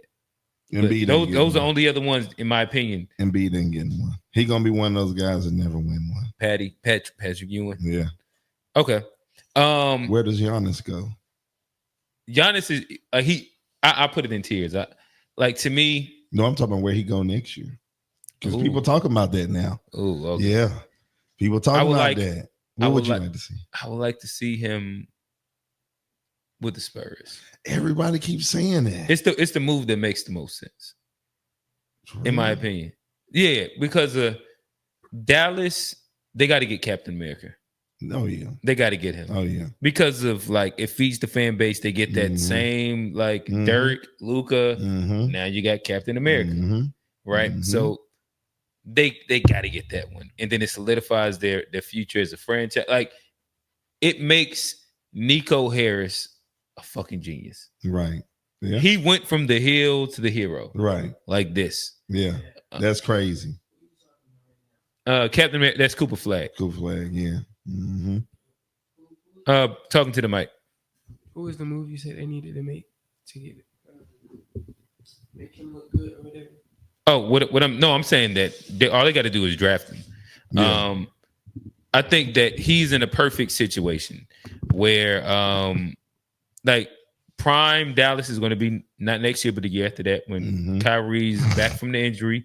Now you got Cooper that's played his rookie year, so now he's solidified in his role. You got Ant Edwards, you got Kyrie, and then you got you got Gafford, or you'll have Lively in the back. Yeah. So now think about it. Like, your front line is going to be Gafford or Lively. They're going to have Cooper Flag, and you're going to have AD. Right. In which AD and Coop. How does that work? I want well, you got to think AD can shoot. He can do everything. He can, but he said he don't want to be the 5. But that's why they have Gafford and Lively. So they have the 5. So is Coop a big wing, a big 3? Well, is he a 3? To me, what I like about Coop and how he's going to land in this spot is that I think that Cooper would have been he could have struggled if he had to land in like a place where he had to be the guy. Right. I don't know if I'd see him as like NBA level, have to be the guy, especially early on. Yeah. He is the Michael Jordan of Derek White's. Right. And he was busting AD ass in USA basketball. They had it all. It was viral. Yeah. And my thing is that, like, if you don't put him to where he has to be the guy, but he can be as great of a role player ever. Because what does he do well? He runs. He makes the right basketball plays. Yeah. He's going to play really hard defense, get the blocks. He's going to make like the strong dunk and yell in your face. Yeah. He's not necessarily like the ISO guy. No, he's not like spot up shooter guy. Right. You know what I mean? But what Dallas will put him in is almost perfect. You couldn't plan it out better. Right. But you asked about Giannis. So, like, that's why I don't see them trading for Giannis, because Giannis could go to Dallas. What about Houston? I'd like to see him in Houston. But the question would be, who all they got to give up for it? Right. Like, Houston don't have the draft pick that will make sense for it, where Spurs can send either Harper or Bailey out there to Milwaukee. You can give up one of the like I said, Harper or Bailey. If you have to give up some pieces, you can give a couple pieces up. But as long as you got Wemby, you have Fox, and you have Giannis, everybody else is expendable. I'm gonna I'll tell you what I'd like to see, since you're talking about GOAT stuff. Let's see Giannis with Ant-Man. Get Gobert ass out of there. Send him in some draft pick. Get him out of there. Gobert does not. He's soft, bro. I'm watching this series. Gobert. I get soft, it. Bro. I'll put it like this. Milwaukee be a fool if you trade. But he want to go. He want to leave. So like, they'd be a fool. Like, talking about fleecing somebody. Right.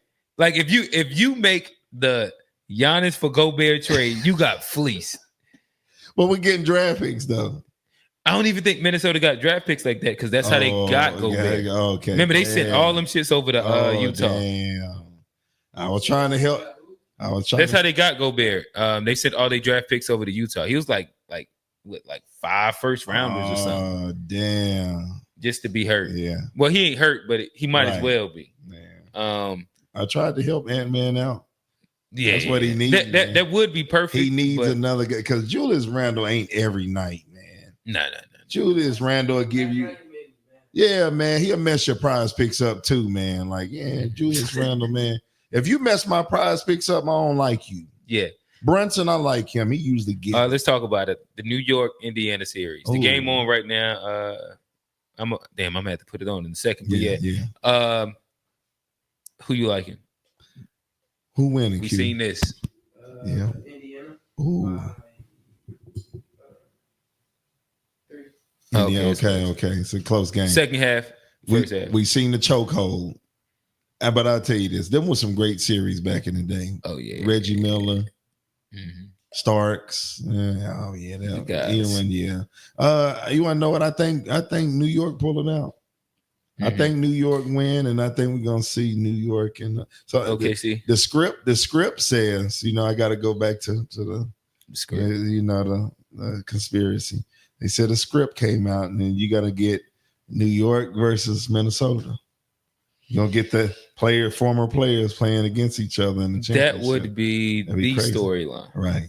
That is the story. That's what they're saying. I think, if I'm being honest, I think that it's going to be OKC in New York. Yeah, that's what I think. That's what I said.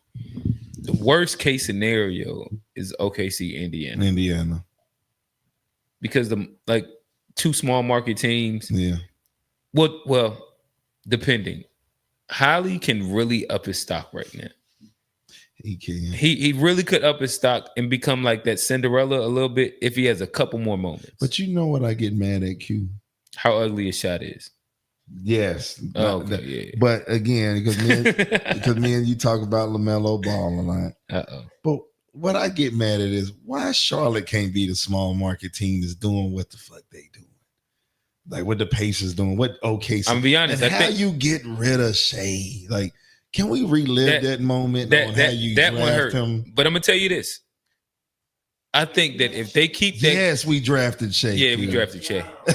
Go look at, and then it's a meme out there that say, y'all dropped the ball on Kobe, two greats. Come on, man. Yeah, but I'll say this. I think that if the Hornets group stays together for 2 years, oh no, they're gonna be good. They will. They'll make a run. Right. Yeah, they will. The question is if they keep, and this is the group I'm saying. Listen, we are a partial Hornets podcast. Yeah. If you keep Melo, you keep Miller, you keep I like Bridges. Give us a real five. A real five. Whether that's going to be Mark Williams healthy or somebody else, and just a really good, whether it's a utility role player or a real four. Yeah. It could be either one. Right. Just somebody like a real adult. Right. Like whatever that is, like a real vet, real adult. Like a Tobias Harris. Maybe. Tobias Harris is because of like I think that my boy, what's wrong with he said what's wrong with Tobias? Well, I'm gonna say this. What they don't need, like they don't need somebody else that's got to score. Right. You need a good vet. Right. A good locker room guy. Right. If Tobias Harris is that, like, I don't know what his personality is. Me neither. Like, as long as, like, if somebody in that starting group, like right now, if Gordon Hayward was actually healthy, he'll be a great vet for them. Right. I'm trying to think of, like, somebody else. Oh, I would also like for them to keep Trey Man 6-man. Oh, yes, sir. If you keep Trey Man 6-man with that group, and then you can figure out, like, what that 4 guy does, I think that they could make some noise. So what they doing with the 4th pick? Let's talk about that. What do you think? What would you like to see them do? You just said some good stuff. What do we do with the 4th pick? You know what would be, and this would be best case scenario. This is hot take. And if it pans out right, it could either be like sink or swim. 4th pick. Right now, I would not be mad at Derek Queen. I like that. You saying exactly what I said. Derek, I like his game, bro. He's a 4. He's a 4. He got the Zebo game. Remember, I'm about to say he's Black Jokic, right? And all we need is if we don't have to rely on like Melo always having to be the hub, right?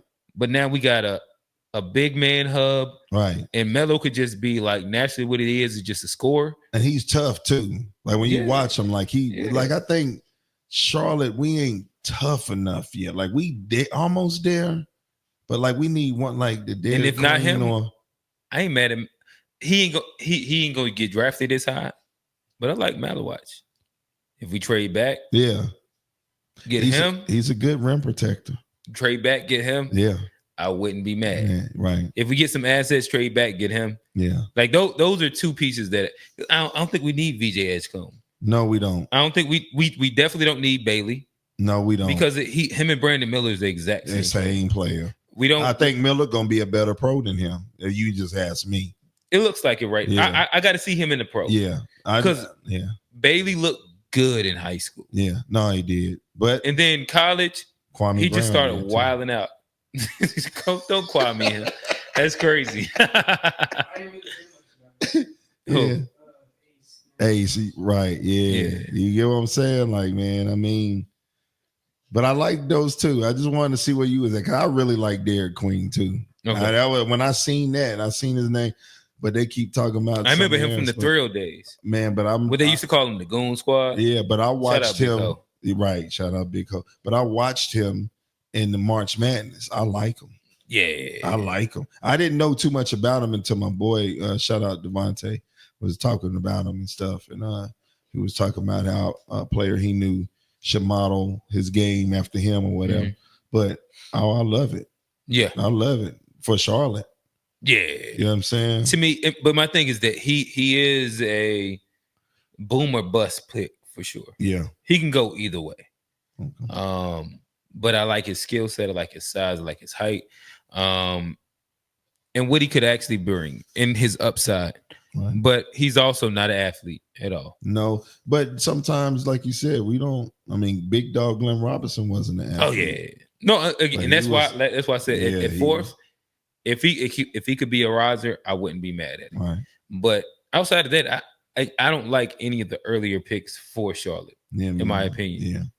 Yeah, like I would rather trade back and get Malawach, or if he's a riser, I'm cool with Queen. Where does Dylan Harper go? I think that because people talking about San Antonio. Damn. I heard somebody talk about San Antonio. But that, to me, that's why, in my opinion, I think they got to trade the pick. Like Harper's supposed to go 2. It don't make sense there. Where they got him going? The Spurs. Yeah. But I don't like that because they got Fox, and then they got Castle. And then they got the other guard. What's it, Vassell or something like that? Yeah. Guard. But the thing is that all of them are really good too. Is Chris Paul still over? Is Chris Paul over? Oh shit, Chris Paul's still there too. Yeah. I don't know if he's a free agent, but Chris Paul. He was over there, right? And the thing is that like Fox is gonna get run. Castle is gonna get like he's wasn't he rookie of the year? Yeah. So and don't. What about Dylan? Damn, I forgot. What about Fox was over there with Chris Paul also? What about Dylan with the 76ers, giving Tyrese Maxey a running mate? Well, the tough part is that Jerry McCain. Oh yeah, he looked good before he did. And so I hate that injury happen. I don't see that happening. Yeah, I see the Sixers leaning more Bailey, in my opinion, because you have the Paul George predecessor already there. And he's going to learn behind the guy himself. Yeah. And like, I think he's one of them guys that put Paul George as the GOAT. So like, I think that would be the perfect like little space where you can possibly have a franchise guy. Yeah. And transition out of the Embiid era. Yeah. Because Embiid done. They hit the wheels about to fall off of him. Yeah. Great player, but the wheels falling off, man. Yeah. All right, so we've kind of hit playoffs a little bit. Who do you have winning though? Thunder. I remember when we were like one of our first episodes, I told you them OKC boys, man. Young boys. Yeah, man. They just got a solid group. J-Dub look good. The only thing, the big question mark I have for them is we see how good they are with a healthy or semi-healthy Chet. Oh yeah, Chet's a difference. Man. Chet he's like what Porzingis brought to the Celtics. Yep. That just solidified it, right? But if he can't stay healthy, you got to find that piece. So like, do you go get an old KD next year and bring him on? And if Chet can't stay healthy, but Chet played 82 games last year. Oh, he did? Just was like hurt. Yeah. So like, I think it's tough, but KD's in a tough spot. He is. I don't see. But they need that type of player though, with length and can shoot. I think so. You don't think so? They're running through the league right now without him. Like this is what I was talking to my son earlier, where I was saying we were just talking about defense.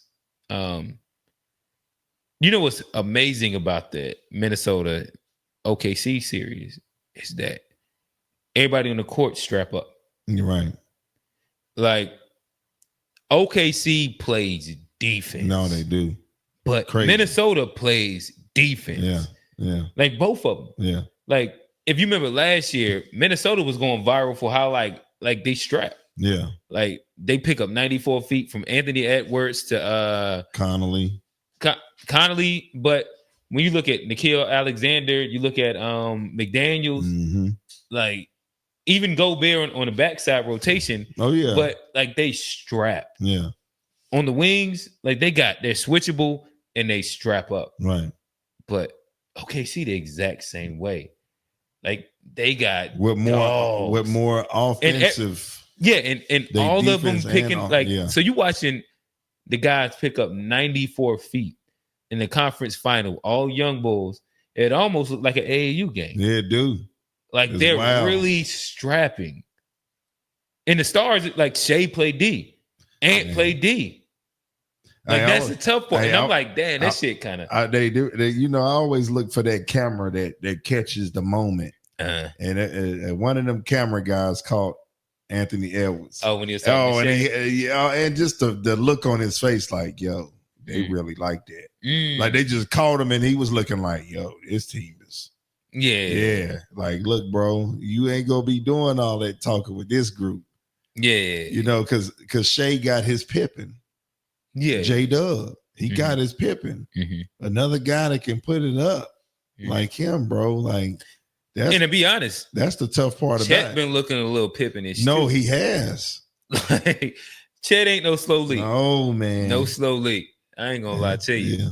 I think OKC get it, man. Yeah, I wouldn't be mad at it. To me, the way I'm looking at the league is like you need the transition now. Yeah, like all the old tier 1 guys, they on their way out. Yeah, the only one that might still got a little leg left is Curry.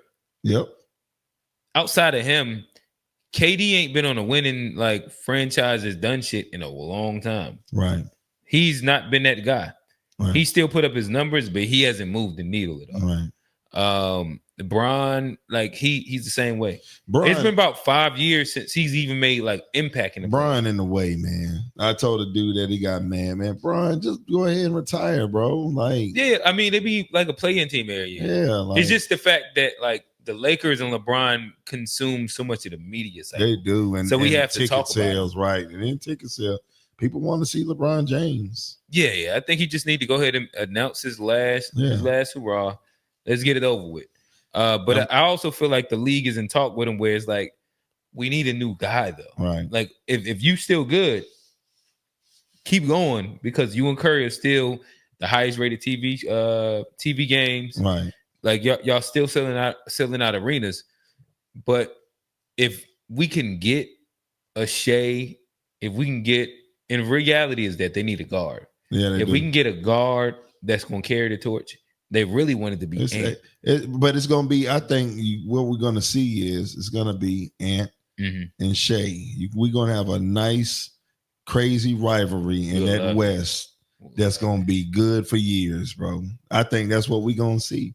But I hope what they don't do, I was talking to somebody about the Giannis thing, because we know LeBron is good for it. Oh, they're going to try. They might get LeBron in LA. And now you got the whole big 3 thing again. And he get one more. You get what I'm saying? You throw them over there, they still going to lose. Man. Yeah. I ain't going to lie to you. Yeah. They ain't making it past Minnesota or OKC Right. still. Even this is with my Giannis, opinion. But you got old Bron. Right. You got Luka that don't play no defense. None. And you got Giannis that can't shoot. Right. But Pack he's it like in. Shaq, though. He's like a little Shaq. Pack it in. Right. Like all 3 of them teams, like they can wall up the gap, and you got real enough. rim protector. Right. They big enough. You wall up the gap with real rim protectors. Right. I'm cool on it. Right. Right. Send his ass over there. Fuck it. I ain't worried about it. Now look, LeBronies, if y'all get Giannis and can't do the job, that takes away from LeBron's list. Well, to me, if he wins with them, it don't mean that. No, it don't. But you gotta win, though. That's you what I'm third saying. wheel. It's just like Dallas Cowboys. Just to flip I talked to a guy. You went and got George Pickens, like with CD Lamb. If Dallas don't make George Pickens, what does he play? Wide receiver. Okay. But he like played that? with Pittsburgh. You got an elite receiver. Give me this inside like late 90s, early 2000s language. Okay, what like, football and football? Football. Like what would this be compared? Like the greatest show on turf, almost. So this would without be, the Ricky Prohl. So this would be Holt and Bruce Isaac. Holt oh my bad. All right, so this is Marshall Falk and Isaac. Yeah. Okay. You got those caliber type receivers. And without Ricky Prohl was everything to them too. But I'm just talking about the 2 headlines was Isaac Bruce and Holt. But do they have a Torrey Holt? Do they have a Kurt Warner? Yes. Well, that's the thing. Who's right? that? Dak. No, okay. you where I'm at. Now that's the question mark with everybody. Like, yo, Dak, come on, man. Okay. All right. Let me see. I'm trying to have we hit all the league talk that we need to hit on? Yeah, I think so. We you gave your pick for the finals. I think that if I'm a betting man, I'm a bet on OKC. I think that OKC will run it out. I would love to see our guy make it out there, and Edwards become the real face of the NBA.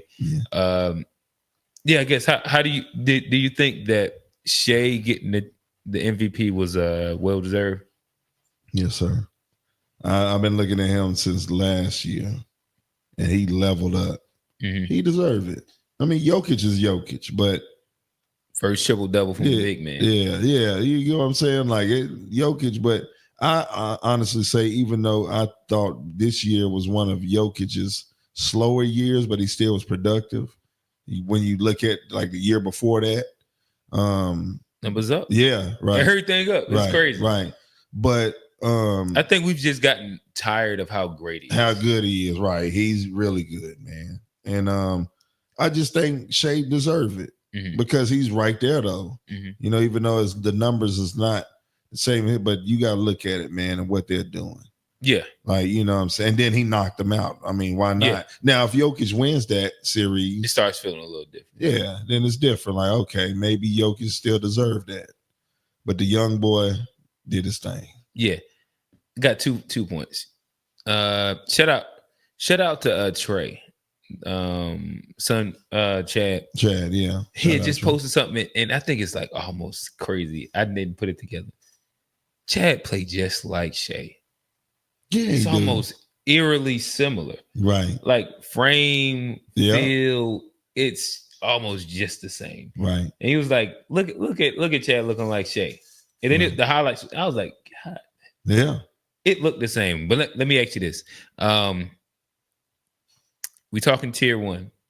We talking, and to me, I define tier one as the guys that are in the GOAT debate or could or have done enough to be possibly considered for the GOAT debate if they continue on doing what they're doing. Okay. Right. So to me, that typically means that you got a chip, right. You got a championship, and you've dominated the league in some kind of way. Okay. Right. I say that right now, tier ones are Jokic, Giannis. I I'm trying to think. Of course, you got the old guard, so you got the Curry, right? You know what I mean, like those guys. But if we talk about in the new generation, right? I'm trying to think if it's somebody that I'm leaving off. Tatum. Tatum by default a little bit. Yeah. My issue with Tatum, he's not really marketable. Nobody want to play like him, and he ain't got the MVP. Right. Like he doesn't have the individual awards, but how much he's won, he's an asterisk. Yeah. To me, Embiid's like one of them asterisks too, because he don't got the chip, but he has everything. He got everything else. Yeah. So when we're looking at tier one, and Shea's on his way to it. He get the chip, he's tier one. Yeah. So as we're looking at it, I ask you this. Tier one, if Jokic gets two more, where do you place him at? Ooh. If you get two more.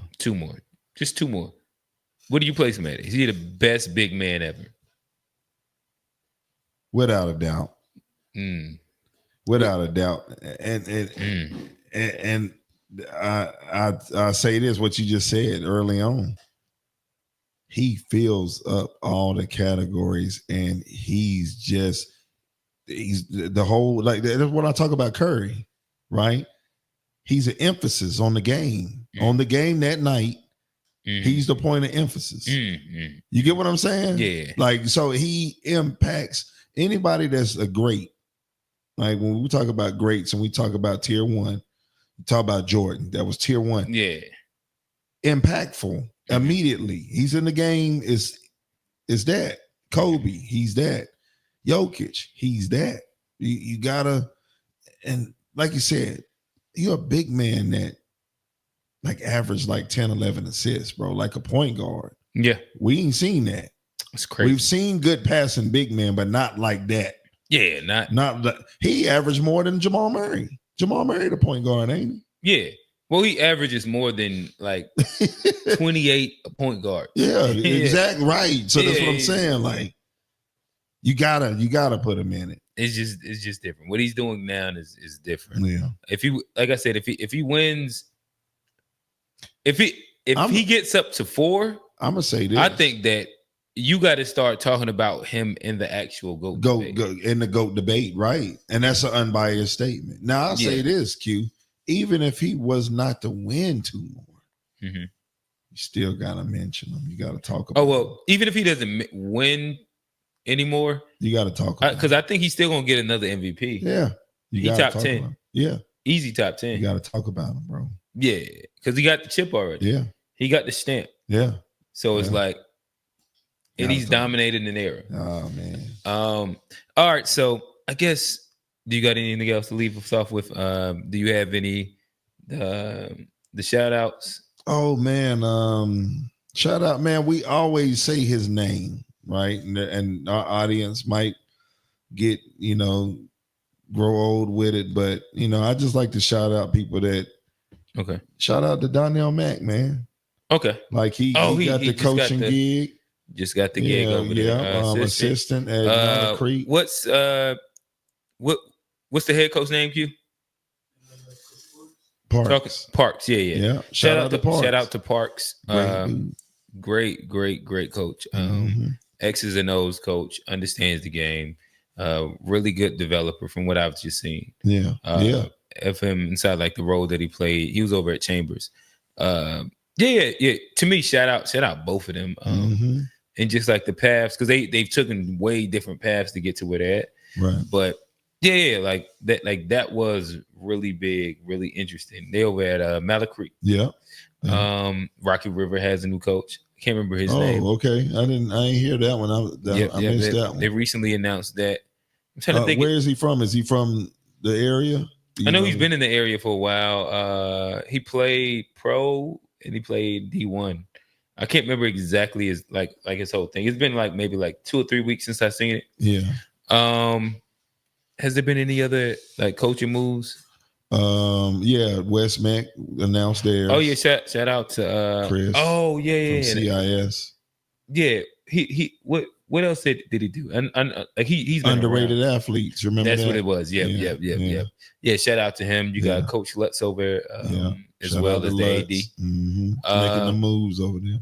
Yeah. I will say that Chambers tree is starting to grow. For sure. That is interesting. It is.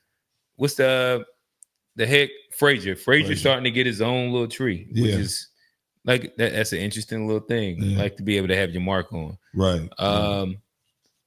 Yeah. Anything else? You said Donnell Mack. Yeah. And just Mack, just a little backstory without saying too much. It's just how genuine and how real he is about a situation and another situation and coming together on situations. That's greatly appreciated, because some guys, I'll say this for the record, this city could be so much greater than what it is. And I was just talking to Coach A, shout out to her. I talked to her for about 2 hours the other day that was on here with us. Yeah. And we was just rapping about how, outside of Slim, our best talent leaves us. We're the hoop state, we're this, and the best talent gets away. Meaning the Dillinghams and just imagine how the city would have been if Dillingham would have played at West Charlotte or, and just putting on how Slim did. I get it. He was a big time player, but just for the city to get a little bit of just Dillingham or Biscuit, playing somewhere, and we getting a little bit of him going crazy in the gym, but they go out to the prolific preps, and that's not knocking none of these schools and none of that. But I'm why can't we house some of our guys? Slim we just lost one of them too. We did. Taurus. See, that's what I'm talking about. Yeah, towards he going out there to aspire. And I get it. These are basketball schools, right? And so, but we got to find a way to keep these guys and keep it like, when you look at what Myers Park did, right? With Boswell, Bishop Boswell, you had the Muhammad kid, these high major kids, Sadiq, but Sadiq, left from Myers Park. But we got to keep these guys, man. It's good for the city. To me, it's good for what we trying to do. And That's what it comes down to. Show me the money. The money. In which I think that what you're saying, like I get it. Yeah. And I think that it can work inside very select circumstances. And those circumstances have to be a group of kids that gel in their they have a goal. Right. Where North Mech, for example, they had 3 D1 kids. Yeah.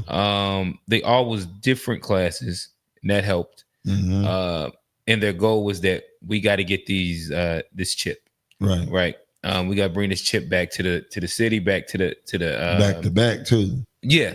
But like I'm in my bad, I'm talking slim year. Yeah. Okay. So that like they had to get back over the hump, right? Yeah. We had just lost, and we need this chip to stamp it. Mm-hmm. Isaiah's pretty much, in my opinion, stayed to get that chip. Yeah. But you also had 2 more D1s on the team that's in line, and it made sense. They still played like a really tough schedule. They went out, they did XYZ. Mm-hmm. And so like it makes sense in that capacity. A lot of times you have teams that are kind of like outlier built. Yeah. So if you have one D1 kid and you're surrounding them around with like local talent, then it becomes a little bit tougher. Yeah. Especially to keep him. Yeah. Because of, if he doesn't perform, his profile drops. Mm-hmm. And this is why, like, I think that the best move Sadiq did was go. Yeah. Because he'd have had so much pressure on him at Myers Park. Right. Like you would, because like Slim kind of was a one-man show, but no, he wasn't. He also had other D1 talent on that team. Yeah, he did. And so like Chad and and Ashton, he got and the the Maxwell offers. kid. Was the Maxwell kid there that first year and they won? Well, I know he blew his knee, so that kind of messed up things a little bit. But yeah, like I said, like keeping the talent, it has to make sense. Yeah. So Myers Park is they're like North, where right you could play a national schedule, but you're still public. Mm-hmm. And so as long as you can get the bump, then it makes sense. Mm-hmm. If you could stack like 2 to 3 and they get along, it can make sense. Mm-hmm. But I don't see where it makes sense outside of that and keeping them in the city. Yeah. Especially when all these schools is going to pay to bring you in there. Right. Yeah. Like these kids will make more than us at our job. Yeah. Just to go play school ball in high school. Yeah. And when you start looking at it like that, yeah, that's different. It's like, oh, yeah. Well, you just offered $90K for this kid. Yeah. Why would he turn it down if it's just for a year? For a year. Yeah. Now that's different. I ain't arguing the money. You can't argue that. I can't argue that. Yeah, I can't argue the money. Because he could blow his knee out, man. I always say I advocate for these guys because they out there playing. Yeah. So the NIL, I like it because these kids get their heart out. They go out there and work on and become who they are, and they should get something. Yes. Yeah. So. Yeah, I'm not an advocate or against it. Yeah. We'll unpack that on the episode. Yeah. But nonetheless, this has been Open Gym. Mm-hmm. Been a fun episode. We kind of went around the horn with this one. So nonetheless, from coaches to casuals, grassroots to the league, this is Open Gym, and we out. Peace. Peace.